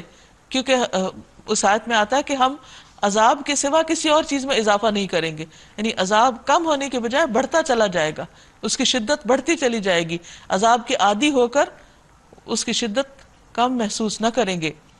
اللہ بڑی قدرت رکھتا ہے اور اپنے فیصلوں کو عمل میں لانے کی حکمت خوب جانتا ہے. والذین آمنوا وعملوا الصالحات، اور وہ لوگ جو ایمان لائے اور انہوں نے اچھے کام کیے، سندخلہم جنات، ہم ان کو باغوں میں داخل کریں گے، تجری من تحتها الانہار، جن کے نیچے نہریں بہتی ہیں، خالدین فیہا ابدا، وہ اس میں ہمیشہ ہمیشہ رہنے والے ہیں. لہم فیہا ازواج مطہرہ، اس میں ان کے لیے پاکیزہ بیویاں ہیں، یعنی جسمانی طور پر بھی، اخلاقی طور پر بھی. وندخلہم ظلا ظلیلا، اور ہم ان کو گھنی چھاؤں میں داخل کریں گے. ان اللہ یأمرکم ان تؤدوا الامانات الی اہلہا، مسلمانوں اللہ تمہیں حکم دیتا ہے کہ امانتیں اہل امانت کے سپرد کرو، یعنی جو ان کی حفاظت کر سکیں، جو اس کے اہل ہوں. اس میں عام امانتیں بھی اور عہدے اور ذمہ داریاں بھی شامل ہیں۔ اور جب لوگوں کے درمیان فیصلہ کرو تو عدل کے ساتھ کرو، اللہ تم کو نہایت عمدہ نصیحت کرتا ہے، اور یقیناً اللہ سب کچھ سنتا اور دیکھتا ہے۔ یا ایھا الذین آمنوا اطیعوا اللہ و اطیعوا الرسول، اے لوگو جو ایمان لائے ہو، اطاعت کرو اللہ کی اور اطاعت کرو رسول کی، وَأُولِي الْأَمْرِ مِنْكُمْ، اور ان لوگوں کی جو تم میں سے صاحب امر ہوں، یعنی جو تمہارے حکمران ہوں، لیکن حکمرانوں کی اطاعت مشروط ہوگی، جیسا کہ حدیث میں آتا ہے۔ ابو ہریرہ رضی اللہ عنہ بیان کرتے ہیں کہ رسول اللہ صلی اللہ علیہ وسلم نے فرمایا، مسلمان آدمی اس وقت تک اپنے حکمران کی اطاعت کرے جب تک وہ اسے اللہ تعالیٰ کی نافرمانی کا حکم نہ دے، جب وہ اللہ کی نافرمانی کا حکم دے گا تو اس کی اطاعت نہیں کی جائے گی۔ فَإِن تَنَازَعْتُمْ فِي شَيْءٍ، پھر اگر تمہارے درمیان کسی معاملے میں نزاع ہو جائے، فَرُدُّوهُ إِلَى اللَّهِ وَالرَّسُولِ، تو اسے اللہ اور رسول کی طرف پھیر دو، پھر حکمران کی بات نہیں، اللہ رسول کی بات مانی جائے گی۔ بخاری اور مسلم کی حدیث میں آتا ہے، لا طاعۃ فی معصیۃ اما الطاعۃ فی المعروف، نافرمانی میں اطاعت نہیں ہوگی، معروف میں اطاعت ہوگی، جائز بات میں اطاعت ہوگی۔ ان کنتم تؤمنون باللہ والیوم الآخر، اگر تم واقعی اللہ اور روز آخر پر ایمان رکھتے ہو۔ ذالک خیر و احسن تأویلا، یہی ایک صحیح طریقہ کار اور انجام کے اعتبار سے بھی بہتر ہے۔ الم تر الی الذین یزعمون انہم آمنوا بما انزل الیک وما انزل من قبلک، اے نبی صلی اللہ علیہ وسلم، تم نے دیکھا نہیں ان لوگوں کو جو دعویٰ تو کرتے ہیں کہ ہم ایمان لائے ہیں اس کتاب پر جو تمہاری طرف نازل کی گئی اور ان کتابوں پر جو تم سے پہلے نازل کی گئی تھی، مگر چاہتے یہ ہیں کہ اپنے معاملات کا فیصلہ کرانے کے لیے طاغوت کی طرف رجوع کریں۔ نبی صلی اللہ علیہ وسلم جب مدینہ میں پہنچے تو وہاں پر پہلے سے یہود کی اپنی ایک عدالت تھی، اور پھر نبی صلی اللہ علیہ وسلم کو جب مدینہ کا حاکم مقرر کیا گیا تو آپ بھی لوگوں کے معاملات میں فیصلہ کرتے تھے۔ لیکن جو منافق قسم کے لوگ تھے، جب انہیں یہ پتا ہوتا کہ نبی صلی اللہ علیہ وسلم بالکل حق کے مطابق فیصلہ کریں گے تو وہ آپ کے پاس آنے کے بجائے کعب بن اشرف کی عدالت میں چلے جاتے اور وہاں سے فیصلہ لیتے، تو اس پر پکڑ کی جا رہی ہے۔ حالانکہ انہیں طاغوت سے کفر کرنے کا حکم دیا گیا تھا، شیطان انہیں بھٹکا کر راہ راست سے بہت دور لے جانا چاہتا ہے، اور جب ان سے کہا جاتا ہے کہ آؤ اس چیز کی طرف جو اللہ نے نازل کی ہے اور آؤ رسول کی طرف، تو ان منافقوں کو تم دیکھتے ہو کہ یہ تمہاری طرف آنے سے کتراتے ہیں۔ پھر اس وقت کیا ہوتا ہے جب ان کے اپنے ہاتھوں کی لائی ہوئی مصیبت ان پر آ پڑتی ہے، اس وقت یہ تمہارے پاس قسمیں کھاتے ہوئے آتے ہیں اور کہتے ہیں کہ خدا کی قسم ہم تو صرف بھلائی چاہتے تھے، اور ہماری نیت تو یہ تھی کہ فریقین میں کسی طرح موافقت ہو جائے۔ اللہ جانتا ہے جو کچھ ان کے دلوں میں ہے، ان سے تعرض مت کرو، انہیں سمجھاؤ اور ایسی نصیحت کرو جو ان کے دلوں میں اتر جائے۔ انہیں بتاؤ کہ ہم نے جو بھی رسول بھیجا ہے اسی لیے بھیجا ہے کہ اذن خداوندی کی بنا پر اس کی اطاعت کی جائے، یعنی رسول کی اطاعت دراصل اللہ کی اطاعت ہے، اللہ ہی نے اس کا حکم دیا ہے۔ انہوں نے اگر یہ طریقہ اختیار کیا ہوتا کہ جب یہ اپنے نفس پر ظلم کر بیٹھے تھے تو تمہارے پاس آ جاتے اور اللہ سے معافی مانگتے اور رسول بھی ان کے لیے معافی کی درخواست کرتے، تو یقیناً اللہ کو بخشنے والا اور رحم کرنے والا پاتے۔ فلا وربک، نہیں، بس قسم ہے تیرے رب کی، یہ کبھی مومن نہیں ہو سکتے جب تک کہ اپنے باہمی اختلافات میں یہ تم کو فیصلہ کرنے والا نہ مان لے۔ یعنی لوگوں میں جب کبھی اختلاف ہو تو انہیں قرآن و سنت کی طرف رجوع کرنا چاہیے۔ پھر جو کچھ بھی تم فیصلہ کرو اس پر اپنے دلوں میں بھی کوئی تنگی محسوس نہ کریں، بلکہ سر بسر تسلیم کر لیں۔ اگر ہم نے انہیں حکم دیا ہوتا کہ اپنے آپ کو ہلاک کر دو یا اپنے گھروں سے نکل جاؤ تو ان میں سے کم ہی آدمی اس پر عمل کرتے۔ یعنی اللہ تعالیٰ کے احکامات کچھ زیادہ مشکل نہیں، اگر مشکل احکام ہوتے پھر تو اور کم لوگ ہوتے جو اطاعت کرتے۔ حالانکہ جو نصیحت انہیں کی جاتی ہے اگر یہ اس پر عمل کرتے تو یہ ان کے لیے زیادہ بہتری اور زیادہ ثابت قدمی کا موجب ہوتا، اور جب یہ ایسا کرتے تو ہم انہیں اپنی طرف سے بہت بڑا اجر عطا کرتے اور انہیں سیدھا راستہ دکھا دیتے۔ جو اللہ اور رسول کی اطاعت کرے گا وہ ان لوگوں کے ساتھ ہوگا جن پر اللہ نے انعام فرمایا، یعنی انبیاء اور صدیقین اور شہداء اور صالحین کے ساتھ، کیسے اچھے ہیں یہ دوست جو کسی کو میسر آئیں. یہ حقیقی فضل ہے جو اللہ کی طرف سے ملتا ہے، اور حقیقت جاننے کے لیے بس اللہ ہی کا علم کافی ہے. ایک شخص نبی صلی اللہ علیہ وسلم کی خدمت میں حاضر ہوا، کہنے لگا کہ اللہ کے رسول صلی اللہ علیہ وسلم میں آپ سے محبت کرتا ہوں، اور جب آپ کی مجلس میں ہوتا ہوں تو ٹھیک ہوتا ہوں، جب گھر جاتا ہوں تو پھر اداس ہوتا ہوں، پھر آپ سے ملتا ہوں، لیکن مجھے فکر یہ ہے کہ آپ بھی دنیا سے چلے جائیں گے اور میں بھی چلا جاؤں گا، تو پھر قیامت کے دن معلوم نہیں آپ سے ملاقات ہوتی ہے یا نہیں، آپ کو دیکھ پاؤں یا نہیں.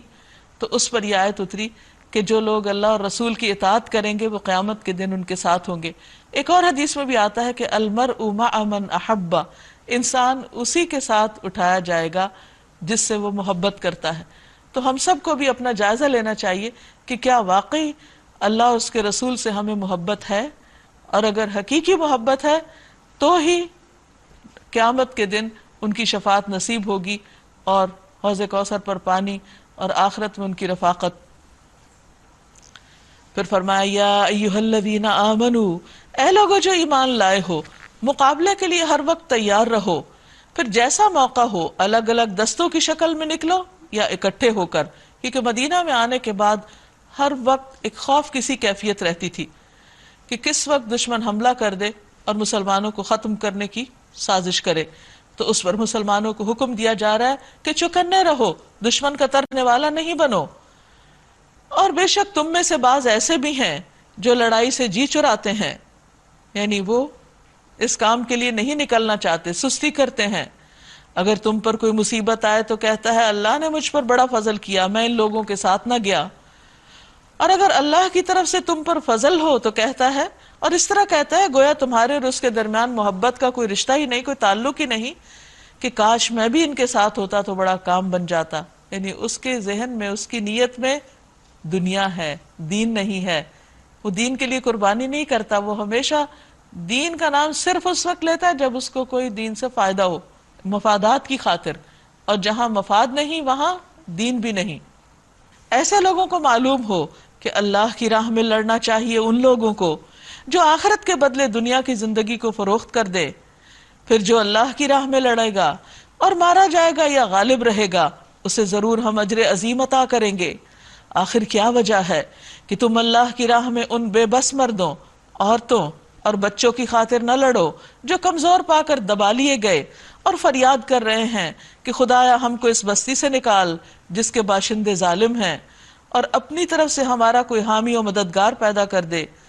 یہاں اشارہ ہے ان مظلوم بچوں، بوڑھے مردوں اور عورتوں کی طرف جو مکہ میں اور دیگر قبائل میں تھے، جہاں پر وہ اسلام تو قبول کر چکے تھے لیکن ہجرت کرنے پہ قادر نہ تھے، اور پھر وہ وہاں کے رہنے والوں کے ظلم و ستم کا شکار تھے. تو ان کی طرف اشارہ کیا جا رہا ہے کہ وہ دعائیں مانگ رہے ہیں کہ کوئی آئے اور ان کو ظلم سے نکالے. الذین آمنوا یقاتلون فی سبیل اللہ، جن لوگوں نے ایمان کا راستہ اختیار کیا ہے وہ اللہ کی راہ میں لڑتے ہیں، اور جنہوں نے کفر کا راستہ اختیار کیا وہ طاغوت کی راہ میں لڑتے ہیں. بس شیطان کے ساتھیوں سے لڑو اور یقین جانو کہ شیطان کی چالیں حقیقت میں نہایت کمزور ہیں. تم نے ان لوگوں کو بھی دیکھا جن سے کہا گیا تھا کہ اپنے ہاتھ روکے رکھو اور نماز قائم کرو اور زکوٰۃ دو. اب جو انہیں لڑائی کا حکم دیا گیا تو ان میں سے ایک فریق کا حال یہ ہے کہ لوگوں سے ایسا ڈر رہے ہیں جیسے خدا سے ڈرنا چاہیے، یا اس سے بھی بڑھ کر کہتے ہیں خدایا یہ ہم پر لڑائی کا حکم کیوں لکھ دیا گیا، کیوں نہ ہمیں ابھی اور کچھ مہلت دی. ان سے کہو دنیا کا سرمایہ زندگی تھوڑا ہے، قل متاع الدنیا قلیل والآخرۃ خیر لمن اتقی ولا تظلمون فتیلا، اور آخرت اللہ سے ڈرنے والوں کے لیے بہت بہترین ہے اور تم پر ذرا برابر بھی ظلم نہ کیا جائے گا. اینما تکونوا یدرککم الموت، تم جہاں بھی ہوگے موت تم کو پالے گی، یعنی مرنا تو ایک دن ہے ہی. وَلَوْ كُنْتُمْ فِي بُرُوجٍ مُّشَيَّدَةٍ، خواہ تم مضبوط عمارتوں میں ہی کیوں نہ بند ہو جاؤ موت وہاں بھی آ جائے گی. اس لیے موت سے بھاگنا اور موت سے ڈرنا بیکار ہے. وَإِن تُصِبْهُمْ حَسَنَةٌ يَقُولُوا هَٰذِهِ مِنْ عِندِ اللَّهِ، اگر انہیں کوئی فائدہ پہنچتا ہے تو کہتے ہیں یہ اللہ کی طرف سے ہے، اور اگر کوئی نقصان پہنچتا ہے تو کہتے ہیں یہ تمہاری وجہ سے ہے، یعنی نبی صلی اللہ علیہ وسلم کو بلیم کرنے لگتے ہیں. قُلْ كُلٌّ مِّنْ عِندِ اللَّهِ، کہو سب کچھ اللہ ہی کی طرف سے ہے. آخر ان لوگوں کو کیا ہو گیا ہے کہ کوئی بات ان کی سمجھ میں نہیں آتی؟ یعنی ہر بات کا منمانا مطلب پہنا دیتے ہیں اس کو. ما اصابک من حسنۃ فمن اللہ، اے انسان جو بھی بھلائی تمہیں حاصل ہوتی ہے اللہ کی عنایت سے ہوتی ہے، یہ اللہ کا فضل ہوتا ہے. وما اصابک من سیئۃ فمن نفسک، اور جو مصیبت تجھ پر آتی ہے وہ تیرے اپنی کمائی کی وجہ سے آتی ہے. یعنی انسان پر عام طور پر جو تکلیفیں آتی انفرادی طور پر یا اجتماعی طور پر، وہ ان کے اپنے ہی ہاتھوں کی بوئی ہوئی کھیتی ہوتی ہے. لیکن عموماً غلطی کرنے کے بعد، گناہ کرنے کے بعد ہم بھول جاتے ہیں اور سوچتے ہیں کہ ہمارے ساتھ یہ کیوں ہو گیا. تو اس پر انسان کو توبہ استغفار کرنی چاہیے، اللہ کی طرف رجوع کرنا چاہیے، آیت کریمہ پڑھنا چاہیے، ذکر اذکار کرنے چاہیے، صدقہ خیرات کرنا چاہیے، اللہ کو راضی کرنے کی کوشش کرنی چاہیے. نہ کہ انسان صرف باتیں بناتا رہ جائے، کبھی کسی کو بلیم کرے اور کبھی کسی کو. تو کسی بھی بیماری کو دور کرنے کے لیے جب صحیح ریزن نہیں معلوم ہوگی تو علاج کیسے ہوگا؟ اسی طرح کسی کی تکلیف کے دور کرنے کے لیے جب تک صحیح طریقہ اختیار نہیں کیا جائے گا، صحیح اپروچ نہیں ہوگی تو فائدہ نہ ہوگا.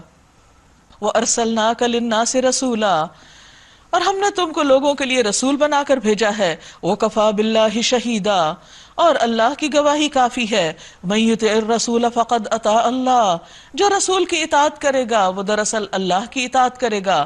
وَمَن تَوَلَّىٰ، اور جس نے منہ موڑا، فَمَا أَرْسَلْنَاكَ عَلَيْهِمْ حَفِيظًا، تو ہم نے تمہیں ان لوگوں پر پاسبان بنا کر نہیں بھیجا. وہ منہ پر کہتے ہیں کہ ہم مطیع فرمان ہیں، مگر جب تمہارے پاس سے نکلتے ہیں تو ان میں سے ایک گروہ راتوں کو جمع ہو کر تمہاری باتوں کے خلاف مشورے کرتا ہے، یعنی منافقین کا گروہ. اللہ ان کی یہ ساری سرگوشیاں لکھ رہا ہے، تم ان کی پرواہ نہ کرو اور اللہ پر بھروسہ رکھو، وہی بھروسے کے لیے کافی ہے. افلا یتدبرون القرآن، کیا یہ لوگ قرآن پر غور نہیں کرتے؟ اگر یہ اللہ کے سوا کسی اور کی طرف سے ہوتا تو اس میں بہت کچھ اختلاف پاتے. یہ لوگ جہاں کوئی اطمینان بخش یا خوفناک خبر سن پاتے ہیں اسے لے کر پھیلا دیتے ہیں. یعنی منافقین کا طرز عمل ہے کہ وہ ہر سنی سنائی بات آگے پہنچا دیتے ہیں اور اس طرح معاشرے کے اندر ایک فتنہ فساد پھیلائے رکھتے ہیں. حالانکہ اگر یہ اسے رسول اور اپنی جماعت کے ذمہ دار اصحاب تک پہنچائیں تو وہ ایسے لوگوں کے علم میں آ جائے جو ان کے درمیان اس بات کی صلاحیت رکھتے ہیں کہ اس سے صحیح نتیجہ اخذ کر سکیں.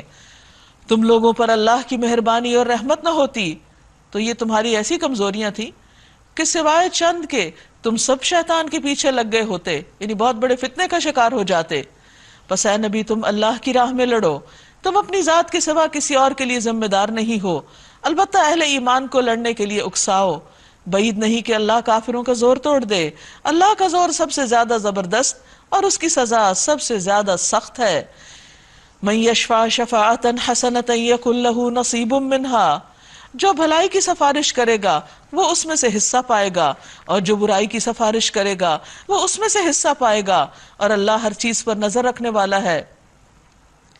وَإِذَا حُيِّيتُم بِتَحِيَّةٍ فَحَيُّوا بِأَحْسَنَ مِنْهَا أَوْ رُدُّوهَا، اور جب کوئی احترام کے ساتھ تمہیں سلام کرے تو اس کو اس سے بہتر طریقے سے جواب دو. یعنی سلام کا جواب دینا لازم ہے، اور سلام السلام سے جو اللہ کا نام ہے سلامتی کی دعا ہے. نبی صلی اللہ علیہ وسلم نے فرمایا سلام اللہ کے ناموں میں سے ایک نام ہے جسے اس نے زمین میں نازل کیا، اس کو آپس میں پھیلاؤ. جب کوئی آدمی لوگوں کو سلام کرتا ہے اور وہ اسے جواب دیتے ہیں تو سلام کرنے والے کو ان پر فضیلت حاصل ہوتی ہے کیونکہ وہ ان کو یاد کراتا ہے، اور اگر وہ جواب نہ دے تو اسے ایسے جواب دیتے ہیں جو ان سے بہتر اور پاکیزہ ہوتے ہیں، یعنی فرشتے. تو اس سے بہتر طریقے سے اس کو جواب دو، یا کم از کم اسی طرح، یعنی جواب دو ضرور. اللہ ہر چیز کا حساب لینے والا ہے. یعنی آپ دیکھیے کہ اس کے فوراً بعد کا اللہ حساب لینے والا ہے.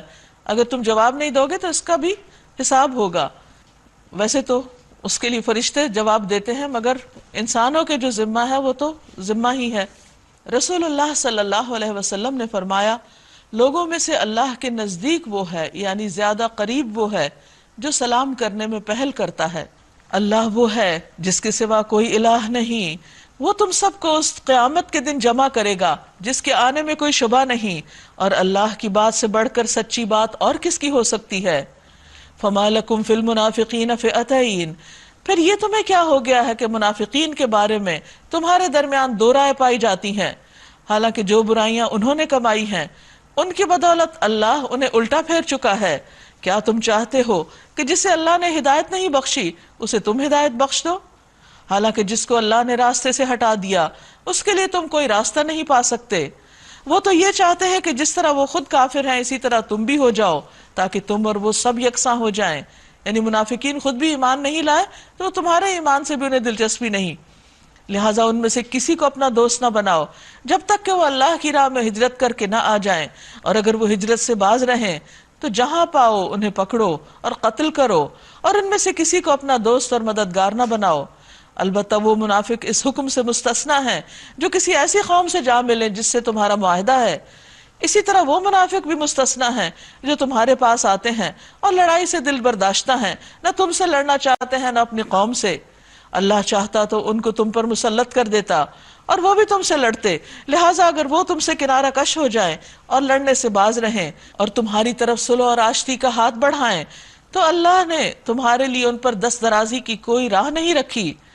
ایک اور قسم کے منافق تمہیں ایسے ملیں گے جو چاہتے ہیں کہ تم سے بھی امن میں رہیں اور اپنی قوم سے بھی، مگر جب کبھی فتنے کا موقع پائیں گے اس میں کود پڑیں گے۔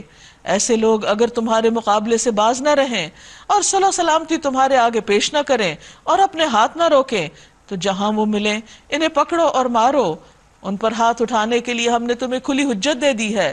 وَمَا كَانَ لِمُؤْمِنٍ أَن يَقْتُلَ مُؤْمِنًا إِلَّا خَطَأً، کسی مومن کا یہ کام نہیں کہ دوسرے مومن کو قتل کرے الا یہ کہ اس سے بھول ہو جائے، اور جو شخص کسی مومن کو غلطی سے قتل کر دے تو اس کا کفارہ یہ ہے کہ ایک مومن کو غلامی سے آزاد کرے اور مقتول کے وارثوں کو خون بہا دے، الا یہ کہ وہ خون بہا معاف کر دیں۔ لیکن اگر وہ مسلمان مقتول کسی ایسی قوم سے تھا جس سے تمہاری دشمنی ہو تو اس کا کفارہ ایک مومن غلام کو آزاد کرنا ہے، اور اگر وہ کسی ایسی غیر مسلم قوم کا فرد تھا جس سے تمہارا معاہدہ ہو تو اس کے وارثوں کو خون بہا دیا جائے گا اور ایک مومن غلام کو آزاد کرنا ہوگا۔ پھر جو غلام نہ پائے تو وہ پے در پے 2 مہینے کے روزے رکھے، یہ اس گناہ پر اللہ سے توبہ کرنے کا طریقہ ہے اور اللہ علیم اور دانا ہے۔ وَمَن يَقْتُلْ مُؤْمِنًا مُتَعَمِّدًا فَجَزَاؤُهُ جَهَنَّمُ خَالِدًا فِيهَا وَغَضِبَ اللَّهُ عَلَيْهِ وَلَعَنَهُ وَأَعَدَّ لَهُ عَذَابًا عَظِيمًا۔ رہا وہ شخص جو کسی مومن کو جان بوجھ کر قتل کر دے تو اس کی جزا جہنم ہے جس میں وہ ہمیشہ رہے گا۔ ہمیشہ کیوں؟ اس لیے کہ اس گناہ کا کوئی ازالہ ہی نہیں۔ کسی کی جان ایک دفعہ چلی جائے تو واپس کبھی نہیں آ سکتی، ہمیشہ کے لیے چلی گئی، اسی لیے ایسے شخص کی سزا بھی ہمیشہ کے لیے ہے۔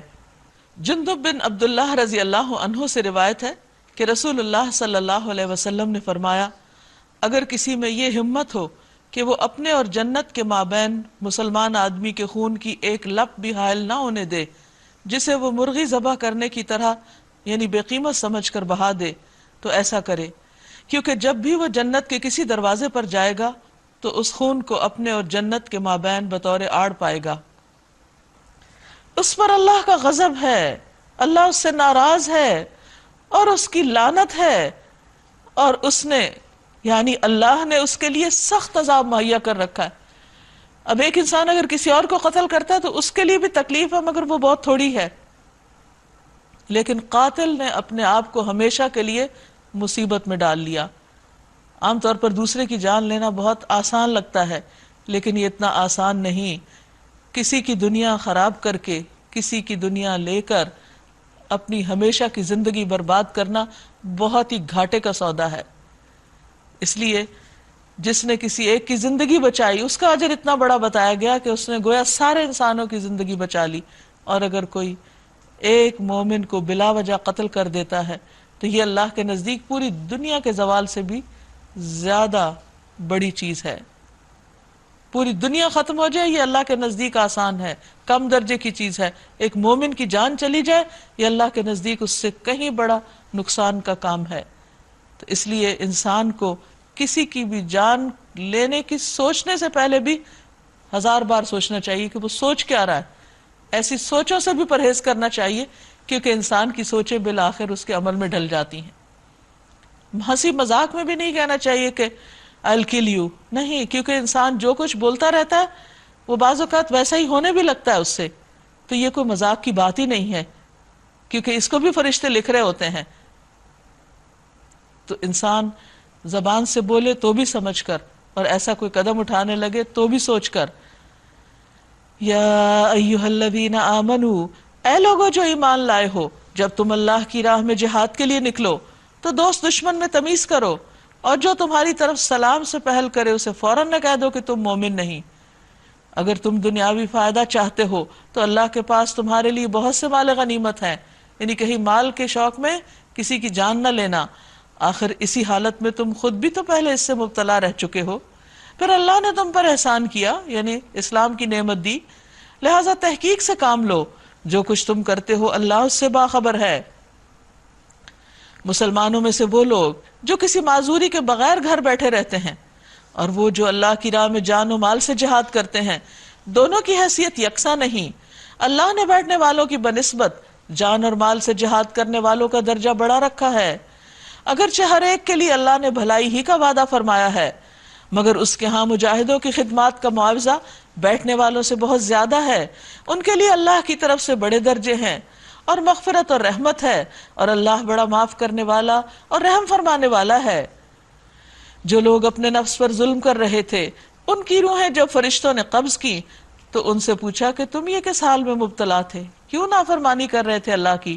انہوں نے جواب دیا ہم زمین میں کمزور اور مجبور تھے، لیکن ان کا یہ عذر قابل قبول نہ ہوگا، کیونکہ انسان جس زمین پر اللہ کی اطاعت نہ کر سکے اس زمین کو چھوڑ دینا چاہیے، کیونکہ دنیا میں تو انسان بھیجا ہی اللہ کی عبادت کے لیے گیا، اور اگر اس نے اپنا یہ مقصد پورا نہ کیا مرنے سے پہلے تو خسارہ ہی خسارہ ہے۔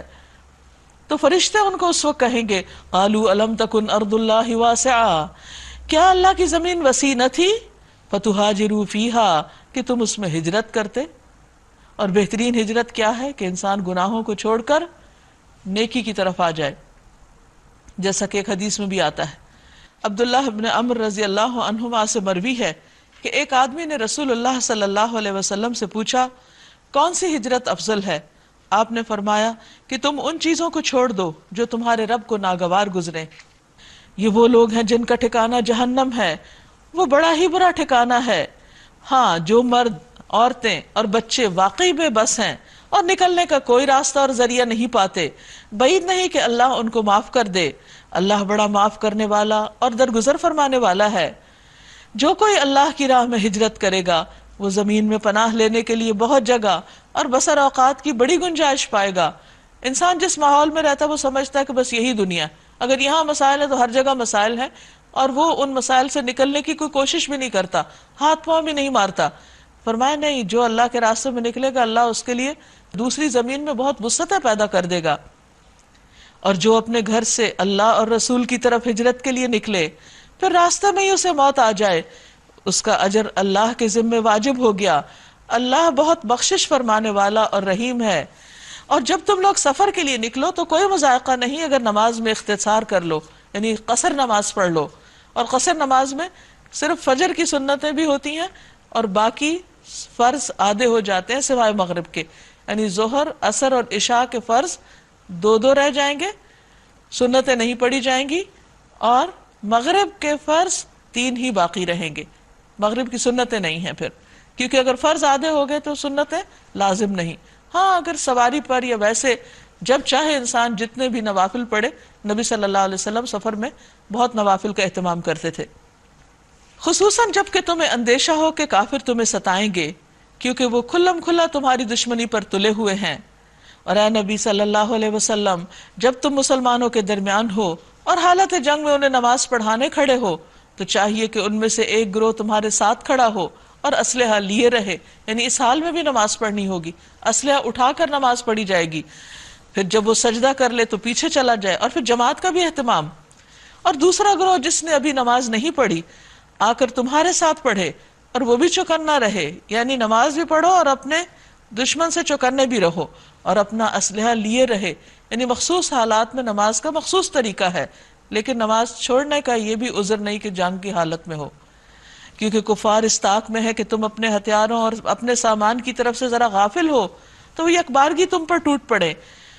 البتہ اگر تم بارش کی وجہ سے تکلیف محسوس کرو یا بیمار ہو تو اسلحہ رکھ دینے میں کوئی مذاقہ نہیں، مگر پھر بھی چوکنے رہو، یعنی کام بھی کرو اور اس کے ساتھ ساتھ نماز ادا کرو۔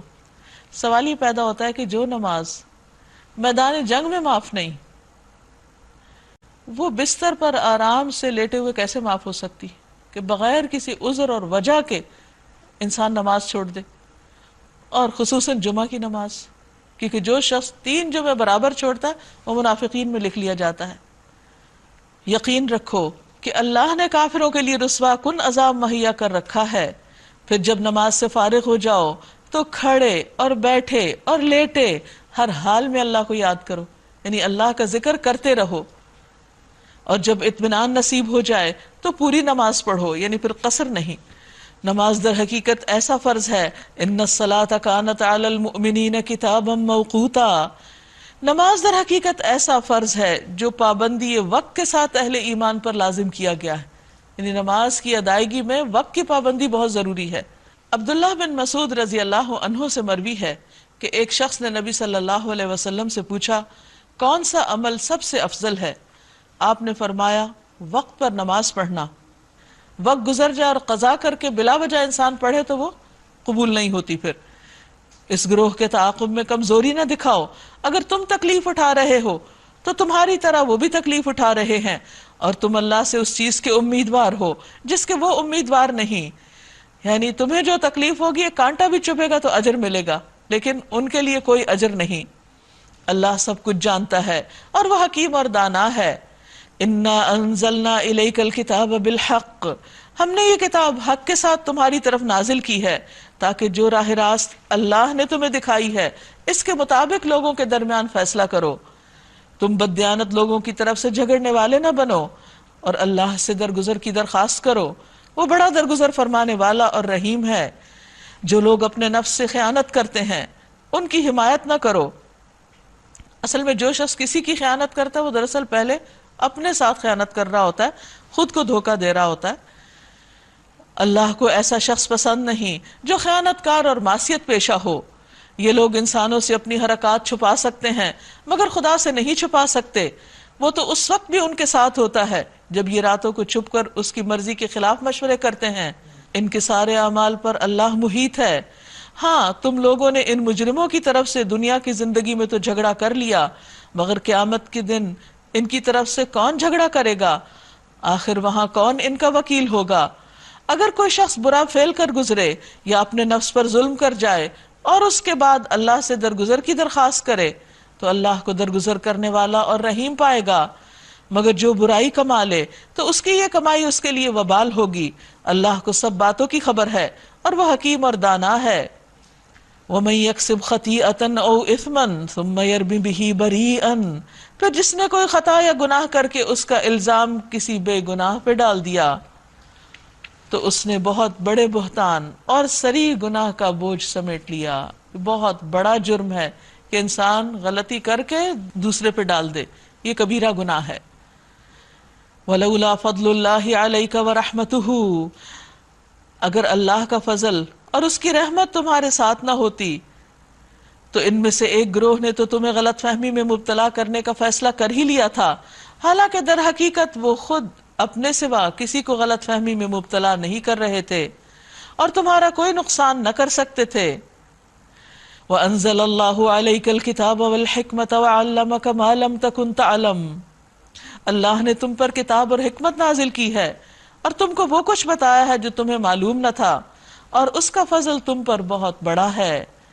یعنی کتاب کا مل جانا، حکمت کا دیا جانا فضل عظیم ہے۔ لوگوں کی سرگوشیوں میں اکثر کوئی بھلائی کی بات نہیں ہوتی، لوگوں کی سرگوشیوں میں اکثر و بیشتر کوئی بھلائی کی بات نہیں ہوتی، یعنی جو چپ کے دوسروں کے کانوں میں باتیں کرتے ہیں اس میں عموماً کوئی اچھی باتیں نہیں ہوتی، کیونکہ اچھی بات تو انسان سب کے سامنے کرنے میں زیادہ خوشی محسوس کرتا ہے۔ ہاں، اگر کوئی پوشیدہ طور پر صدقہ و خیرات کی تلقین کرے، انہیں چھپا کے صدقہ کرنا چاہے یا کسی نیک کام کے لیے لوگوں کے معاملات میں اصلاح کرنے کے لیے کسی سے کچھ کہے، یعنی نصیحت کرے، تو یہ البتہ بھلی بات ہے، پھر کان میں بھی یہ چپکے سے کی جا سکتی ہے، ورنہ عمومی طور پر کانا پھوسی کرنا اور کانوں میں وسپر کرنا اور لوگوں کو ایک سسپینس میں ڈالنا یہ بد اخلاقی کی بات ہے. اور جو کوئی اللہ کی رضا جوئی کے لیے ایسا کرے گا، یعنی چھپ کے صدقہ کرے گا یا چھپ کے نصیحت کرے گا، اسے ہم بہت بڑا اجر عطا کریں گے. مگر جو شخص رسول کی مخالفت پر کمر بستہ ہو اور اہل ایمان کی روش کے سوا کسی اور روش پر چلے، درا حالے کہ اس پر راہ راست واضح ہو چکی ہو، تو ہم اس کو اسی طرف چلائیں گے جدھر وہ خود پھر گیا، اور اسے جہنم میں جھونکیں گے جو بدترین جائے قرار ہے. ان اللہ لا یغفر ان یشرک بہ ویغفر ما دون ذلک لمن یشاء. اللہ کے ہاں بس شرک کی بخشش نہیں کہ اللہ کی ذات یا صفات میں کسی اور کو اس کے برابر قرار دیا جائے. اس کے سوا اور سب کچھ معاف ہو سکتا ہے جسے وہ معاف کرنا چاہے. یہ بھی اللہ کے ڈسکریشن پہ ہے، بندوں کے پاس کوئی اختیار نہیں ہے.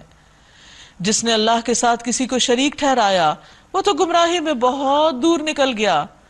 وہ اللہ کو چھوڑ کر دیویوں کو معبود بناتے ہیں، یعنی خالق کائنات کو چھوڑ کر مخلوق کے آگے سر جھکاتے ہیں، ان سے فریادیں کرتے ہیں.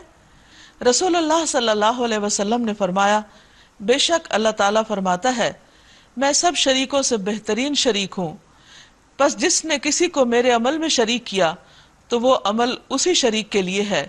اے لوگو اپنے اعمال کو اللہ کے لیے خالص کرو، کیونکہ اللہ تعالیٰ خالص عمل ہی کو قبول کرتا ہے. اور یہ مت کہو کہ یہ چیز اللہ کے لیے ہے اور یہ رحم کے لیے یعنی رشتہ و قرابت کے لیے، اللہ کا اس میں کچھ نہیں. اور نہ یہ کہو یہ چیز اللہ کے لیے اور تمہارے لیے ہے، پس وہ تمہارے ہی لیے ہوگی، اللہ کے لیے اس میں کچھ نہیں. یعنی اللہ کے ساتھ کسی کو کسی بھی حال میں شریک نہ کرو. وَإِن يَدْعُونَ إِلَّا شَيْطَانًا مَرِيدًا. اور وہ اس سرکش شیطان کی عبادت کرتے ہیں، اس کو پکارتے ہیں. کون ہے شیطان؟ لعنہ اللہ، اللہ نے اس پر لعنت کی ہے. اور اس نے کیا کہا تھا؟ اس نے کہا تھا کہ میں تیرے بندوں میں سے ایک مقرر حصہ لے کر رہوں گا، یعنی انہیں جہنم میں اپنے ساتھ لے کر جاؤں گا، ان کی محنت، کوشش، مال، اولاد میں اپنا حصہ لگاؤں گا. میں انہیں بہکاؤں گا، میں انہیں آرزوؤں میں الجھاؤں گا، میں انہیں حکم دوں گا اور وہ میرے حکم سے جانوروں کے کان پھاڑیں گے جیسے دور جاہلیت میں ہوتا تھا بتوں کے نام پہ انہیں چھوڑنے کے لیے. اور میں انہیں حکم دوں گا اور وہ میرے حکم سے خدائی ساخت میں رد و بدل کریں گے، یعنی فطرت میں تبدیلی کرنے کی کوشش کریں گے. اس شیطان کو جس نے اللہ کی بجائے اپنا ولی اور سرپرست بنایا وہ صریح نقصان میں پڑ گیا. وہ ان لوگوں سے وعدے کرتا ہے اور انہیں امیدیں دلاتا ہے. یہ ہے شیطان کے پینیٹریٹ کرنے کا طریقہ، انسان کو بہکانے کا، کہ آرزوؤں کے جال میں پھانستا ہے. مگر شیطان کے سارے وعدے بجز فریب کے اور کچھ نہیں. ان لوگوں کا ٹھکانہ جہنم ہے جس سے خلاصی کی کوئی صورت نہ پائیں گے. رہے وہ لوگ جو ایمان لے آئیں اور نیک عمل کریں تو انہیں ہم ایسے باغوں میں داخل کریں گے جن کے نیچے نہریں بہتی ہوں گی، اور وہاں وہ ہمیشہ ہمیشہ رہیں گے. یہ اللہ کا سچا وعدہ ہے، اور اللہ سے بڑھ کر کون اپنی بات میں سچا ہوگا. انجام کار یعنی آخرت کا نتیجہ نہ تمہاری آرزوؤں پر موقوف ہے کہ انسان جو چاہے اس کے مطابق اس کا رزلٹ نکلے، اور نہ اہل کتاب کی آرزوؤں پر. جو بھی برائی کرے گا اس کا پھل پائے گا، اور اللہ کے مقابلے میں اپنے لیے کوئی حامی و مددگار نہ پائے گا. اور جو نیک عمل کرے گا خواہ مرد ہو یا عورت، کوئی ڈسکریمنیشن نہیں، بشرطے کہ وہ مومن ہو، ایمان شرط ہے، تو ایسے ہی لوگ جنت میں داخل ہوں گے، اور ان کے لیے ذرہ برابر بھی ان کی حق تلفی نہ ہونے پائے گی. وَلَا يُظْلَمُونَ نَقِيرًا. اور ذرہ برابر بھی ظلم نہ کیے جائیں گے. اس شخص سے بہتر اور کس کا طریقے زندگی ہو سکتا ہے جس نے اللہ کے آگے سر تسلیم خم کر دیا اور اپنا رویہ نیک رکھا اور یکسو ہو کر ابراہیم کے طریقے کی پیروی کی، اس ابراہیم علیہ السلام کے طریقے کی جسے اللہ نے اپنا دوست بنایا. کیا شان ہے ابراہیم علیہ السلام کی. آسمانوں اور زمین میں جو کچھ ہے اللہ کا ہے، اور اللہ ہر چیز پر محیط ہے. لوگ تم سے عورتوں کے معاملے میں فتویٰ پوچھتے ہیں، کہو اللہ تمہیں ان کے معاملے میں فتویٰ دیتا ہے اور ساتھ ہی وہ احکام یاد دلاتا ہے جو پہلے سے تم کو اس کتاب میں سنائے جا رہے ہیں، یعنی وہ احکام جو ان یتیم لڑکیوں کے متعلق ہیں جن کے حق تم ادا نہیں کرتے، جو سورت کے شروع میں آئے تھے، اور جن کے نکاح کرنے سے تم باز رہتے ہو. یا پھر لالچ کی وجہ سے کہ ان کا مال ہتھیا لیں گے، ان سے خود نکاح کرنا چاہتے ہو حالانکہ تمہیں اس کی ضرورت نہیں ہوتی۔ اور وہ احکام جو ان بچوں کے متعلق ہیں جو بیچارے کوئی زور نہیں رکھتے کیونکہ یتیم ہیں، کمزور ہیں، اللہ تمہیں ہدایت کرتا ہے کہ یتیموں کے ساتھ انصاف پر قائم رہو، اور جو بھلائی تم کرو گے وہ اللہ کے علم سے چھپی نہ رہ جائے گی۔ یعنی ان کے ماں باپ نہیں ہیں جو تمہیں صلہ دے، لیکن اللہ دیکھنے والا ہے، وہ جزا دینے والا ہے۔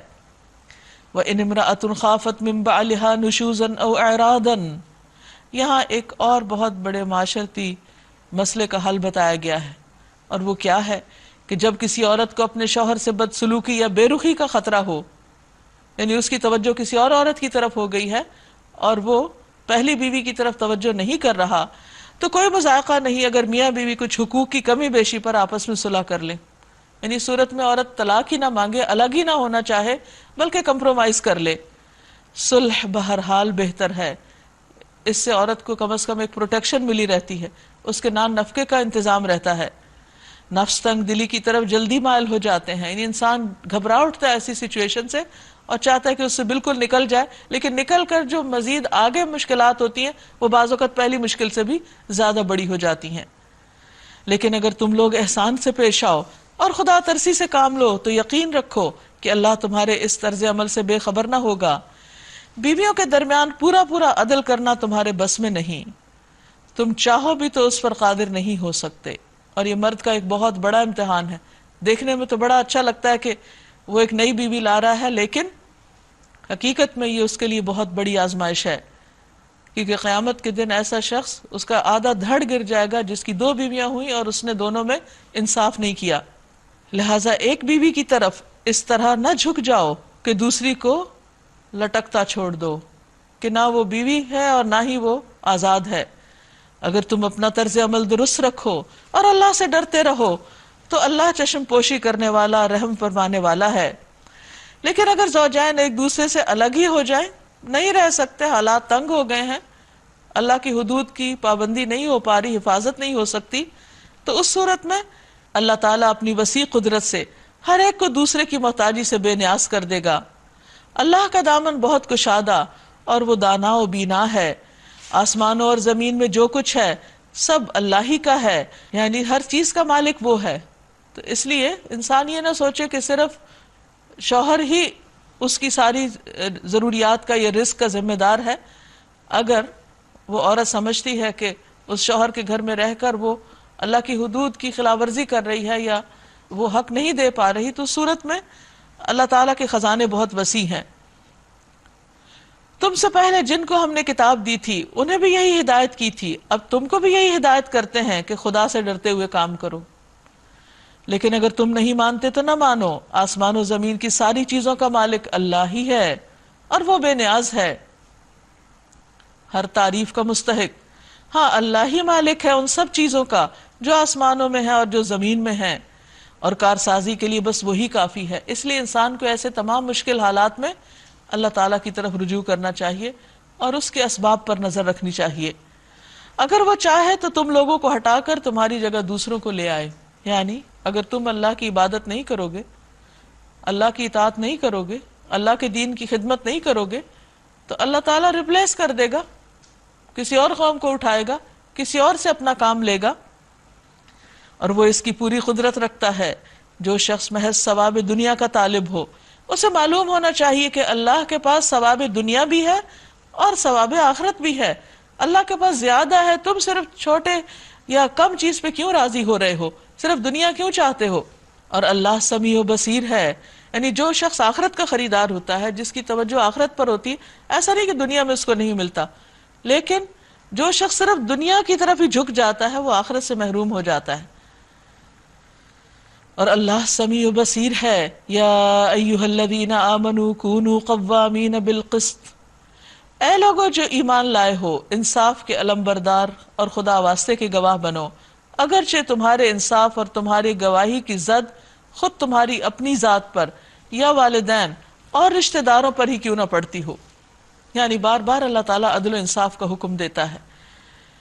فریق معاملہ خواہ مالدار ہو یا غریب، اللہ تم سے زیادہ ان کا خیر خواہ ہے۔ بعض اوقات انسان کسی کو دیکھتا ہے، وہ اگر اس کے خلاف بات کی تو اس کا یہ بینیفٹ ختم ہو جائے گا، یا دوسرے کو نقصان پہنچے گا، تو اللہ تعالیٰ فرماتے ہیں کہ اللہ زیادہ خیر خواہ ہے، تم بات سچی کرو، گواہی درست دو، اور خواہ وہ تمہارے اپنے نقصان میں ہو یا والدین کے یا رشتہ داروں کے یا کسی غریب فقیر کے، اس کی پرواہ نہ کرو۔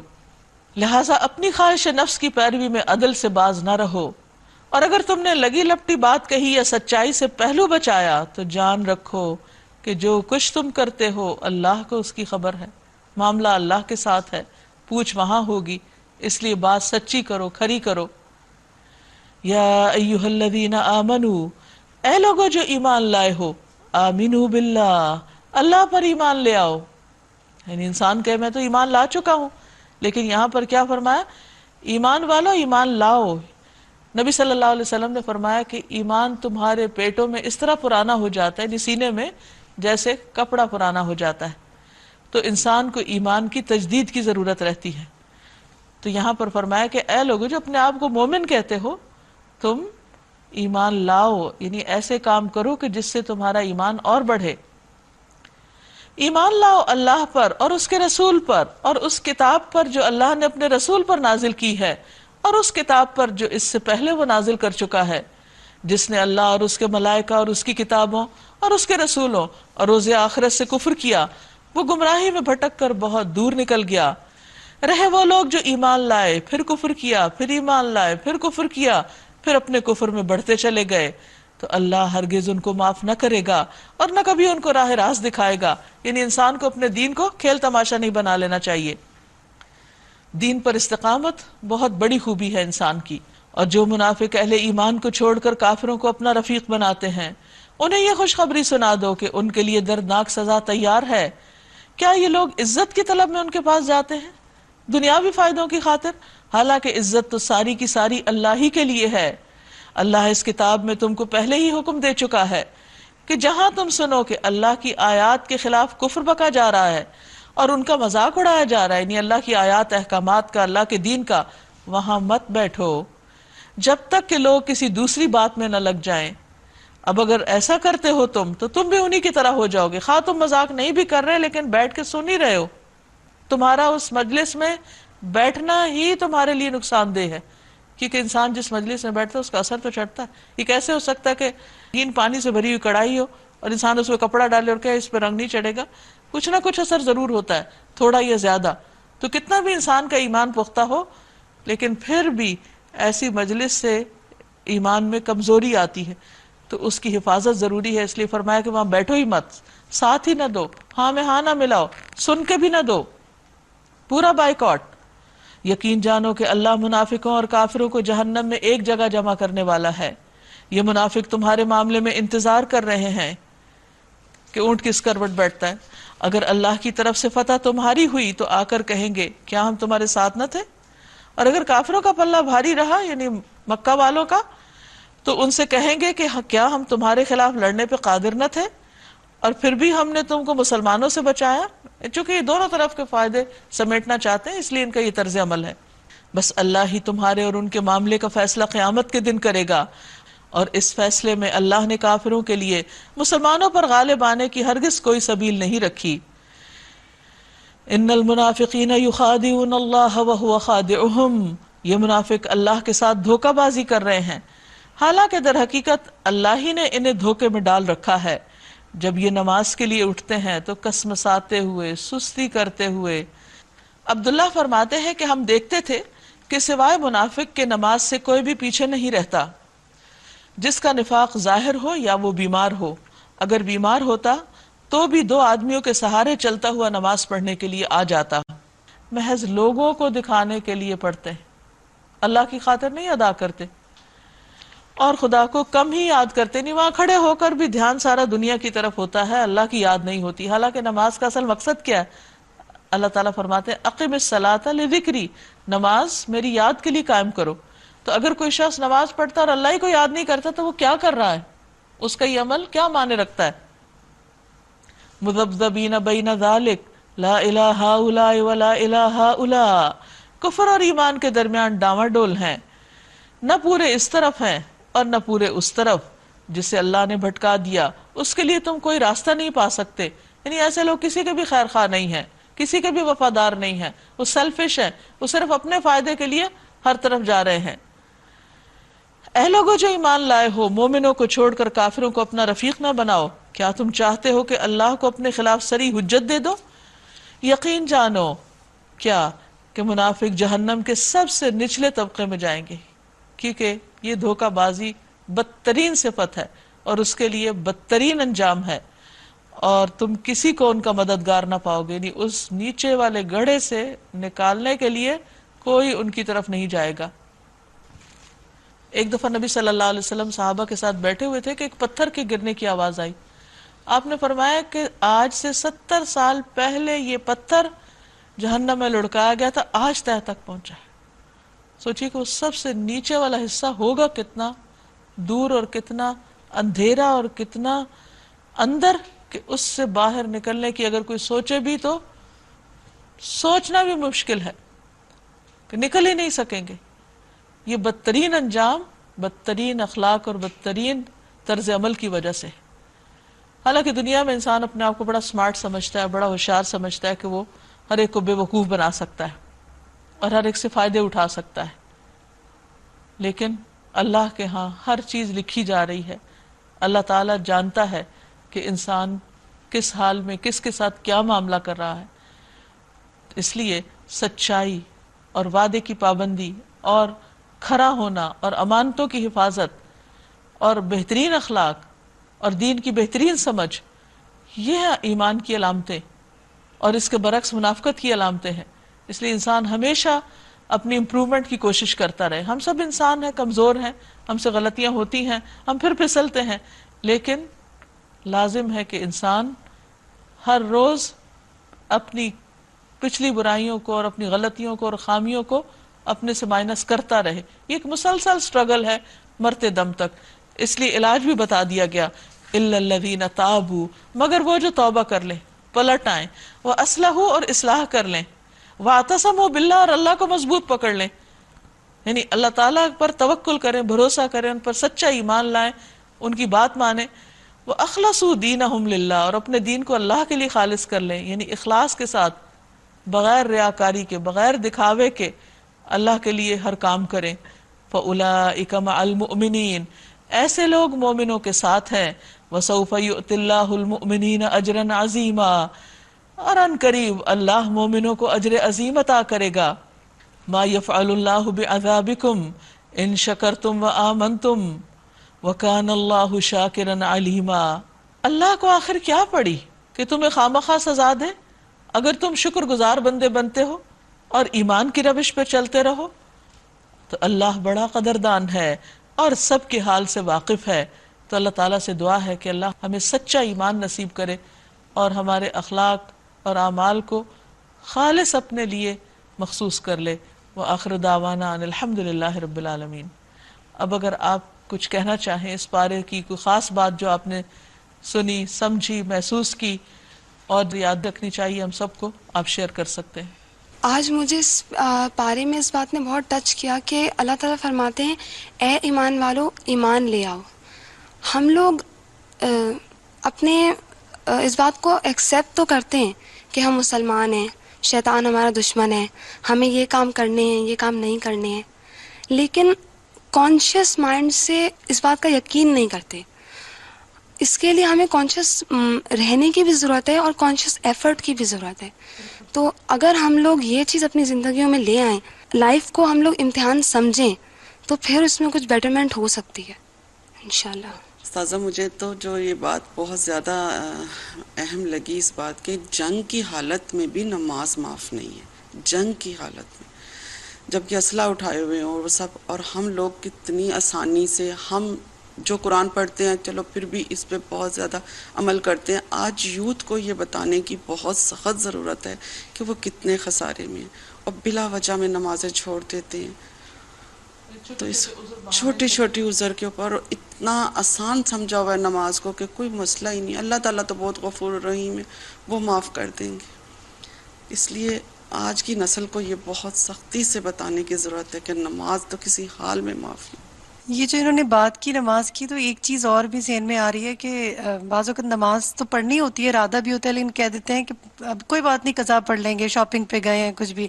لیکن آج کتنے واضح اس میں آیت ہے کہ نماز وقت کی پابندی کے ساتھ مشروط ہے. اس کے بعد نماز جو ہے وہ تو پھر پکڑ میں آ جائے گا کہ کیوں یعنی چھوڑی. باقی چیزوں کو ہم اس کے مطابق اکارڈنگلی ایڈجسٹ کر سکتے ہیں، اور نماز بہرحال پرائرٹی رہے گی.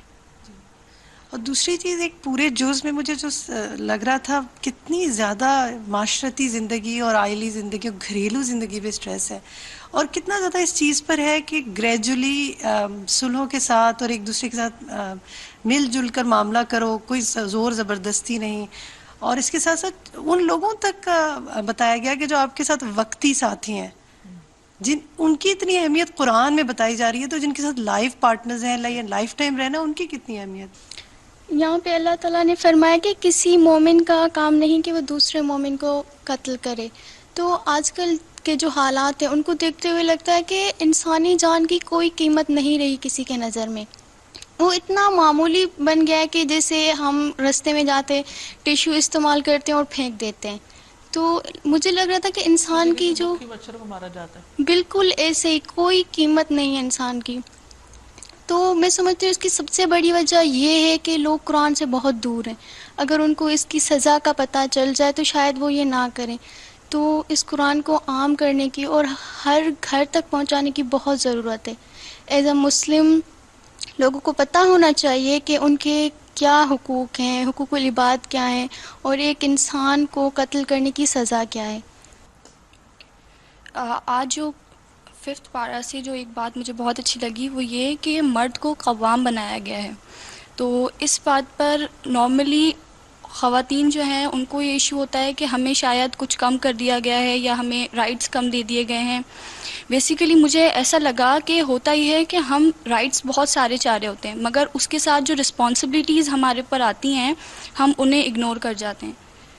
تو اس لیے اللہ تعالیٰ جو ہیں وہ ہمارا علم ان کے علم سے بہت کم ہے. تو جو رسپانسبلٹیز اللہ تعالیٰ نے ہمیں دی ہیں ہمیں ان میں رہ کر کام کرنا چاہیے اور اللہ تعالیٰ کے حکم کو جو ہے وہ تسلیم کرنا چاہیے. آج جو 5th پارہ کے اندر زیادہ تر چیز دیکھنے میں آئی ہے، اللہ تعالیٰ نے جو بات کی ہے وہ عدل کے اوپر بات کی ہے کہ جو کمزور لوگ ہیں ان کے ساتھ عدل کیا جائے. جیسے خواتین ہیں، یتیم ہیں یا غلام ہیں، مقتول ہیں، تو زیادہ تر ان کے حقوق نہیں دیے جاتے ہیں، کیونکہ ایک انسانی نفسیات ہے کہ جو اس کے زیر دست لوگ ہوتے ہیں نا، کمزور، ان کے ساتھ انصاف نہیں کیا جاتا ہے. وہ اپنے آپ کو بڑا سمجھنے لگ جاتا ہے انسان. تو پھر اللہ تعالیٰ نے یہ احساس دلایا ہے کہ میں ہوں، کیونکہ اللہ تعالیٰ نے بار بار بات کی ہے کہ میں جاننے والا ہوں، علم والا ہوں، باخبر ہوں. جب یہ بات ہمارے ذہن میں بیٹھ جاتی ہے نا تو پھر ہم اپنے جو معاملات ان کو درست کر لیتے ہیں، کیونکہ ہمارے اوپر بھی ہے ایک جاننے والا اور وہ ہم سے حساب لے گا. اسی لیے درمیان میں اللہ تعالیٰ نے بات کی کہ جو جہاں کہیں بھی ہو تو موت آئے گی، پھر موت کے بعد حساب ہوگا. اگر تم نہیں مانو گے تو دوسرے لوگ آ جائیں گے، تو ان کے ساتھ ہی معاملات کیے جائیں. ناظرین، اس کے ساتھ ہی ہمارے آج کے پروگرام کا وقت ختم ہوتا ہے. اللہ تعالیٰ سے دعا ہے کہ جو کچھ ہم نے پڑھا ہے ہمیں اس پر عمل کی توفیق عطا فرمائے اور وہ ہم سے راضی ہو جائے. اس کے ساتھ ہی اجازت چاہتے ہیں. السلام علیکم ورحمۃ اللہ وبرکاتہ وبرکاتہ وبرکاتہ وبرکاتہ وبرکاتہ وبرکاتہ وبرکاتہ وبرکاتہ وبرکاتہ وبرکاتہ وبرکاتہ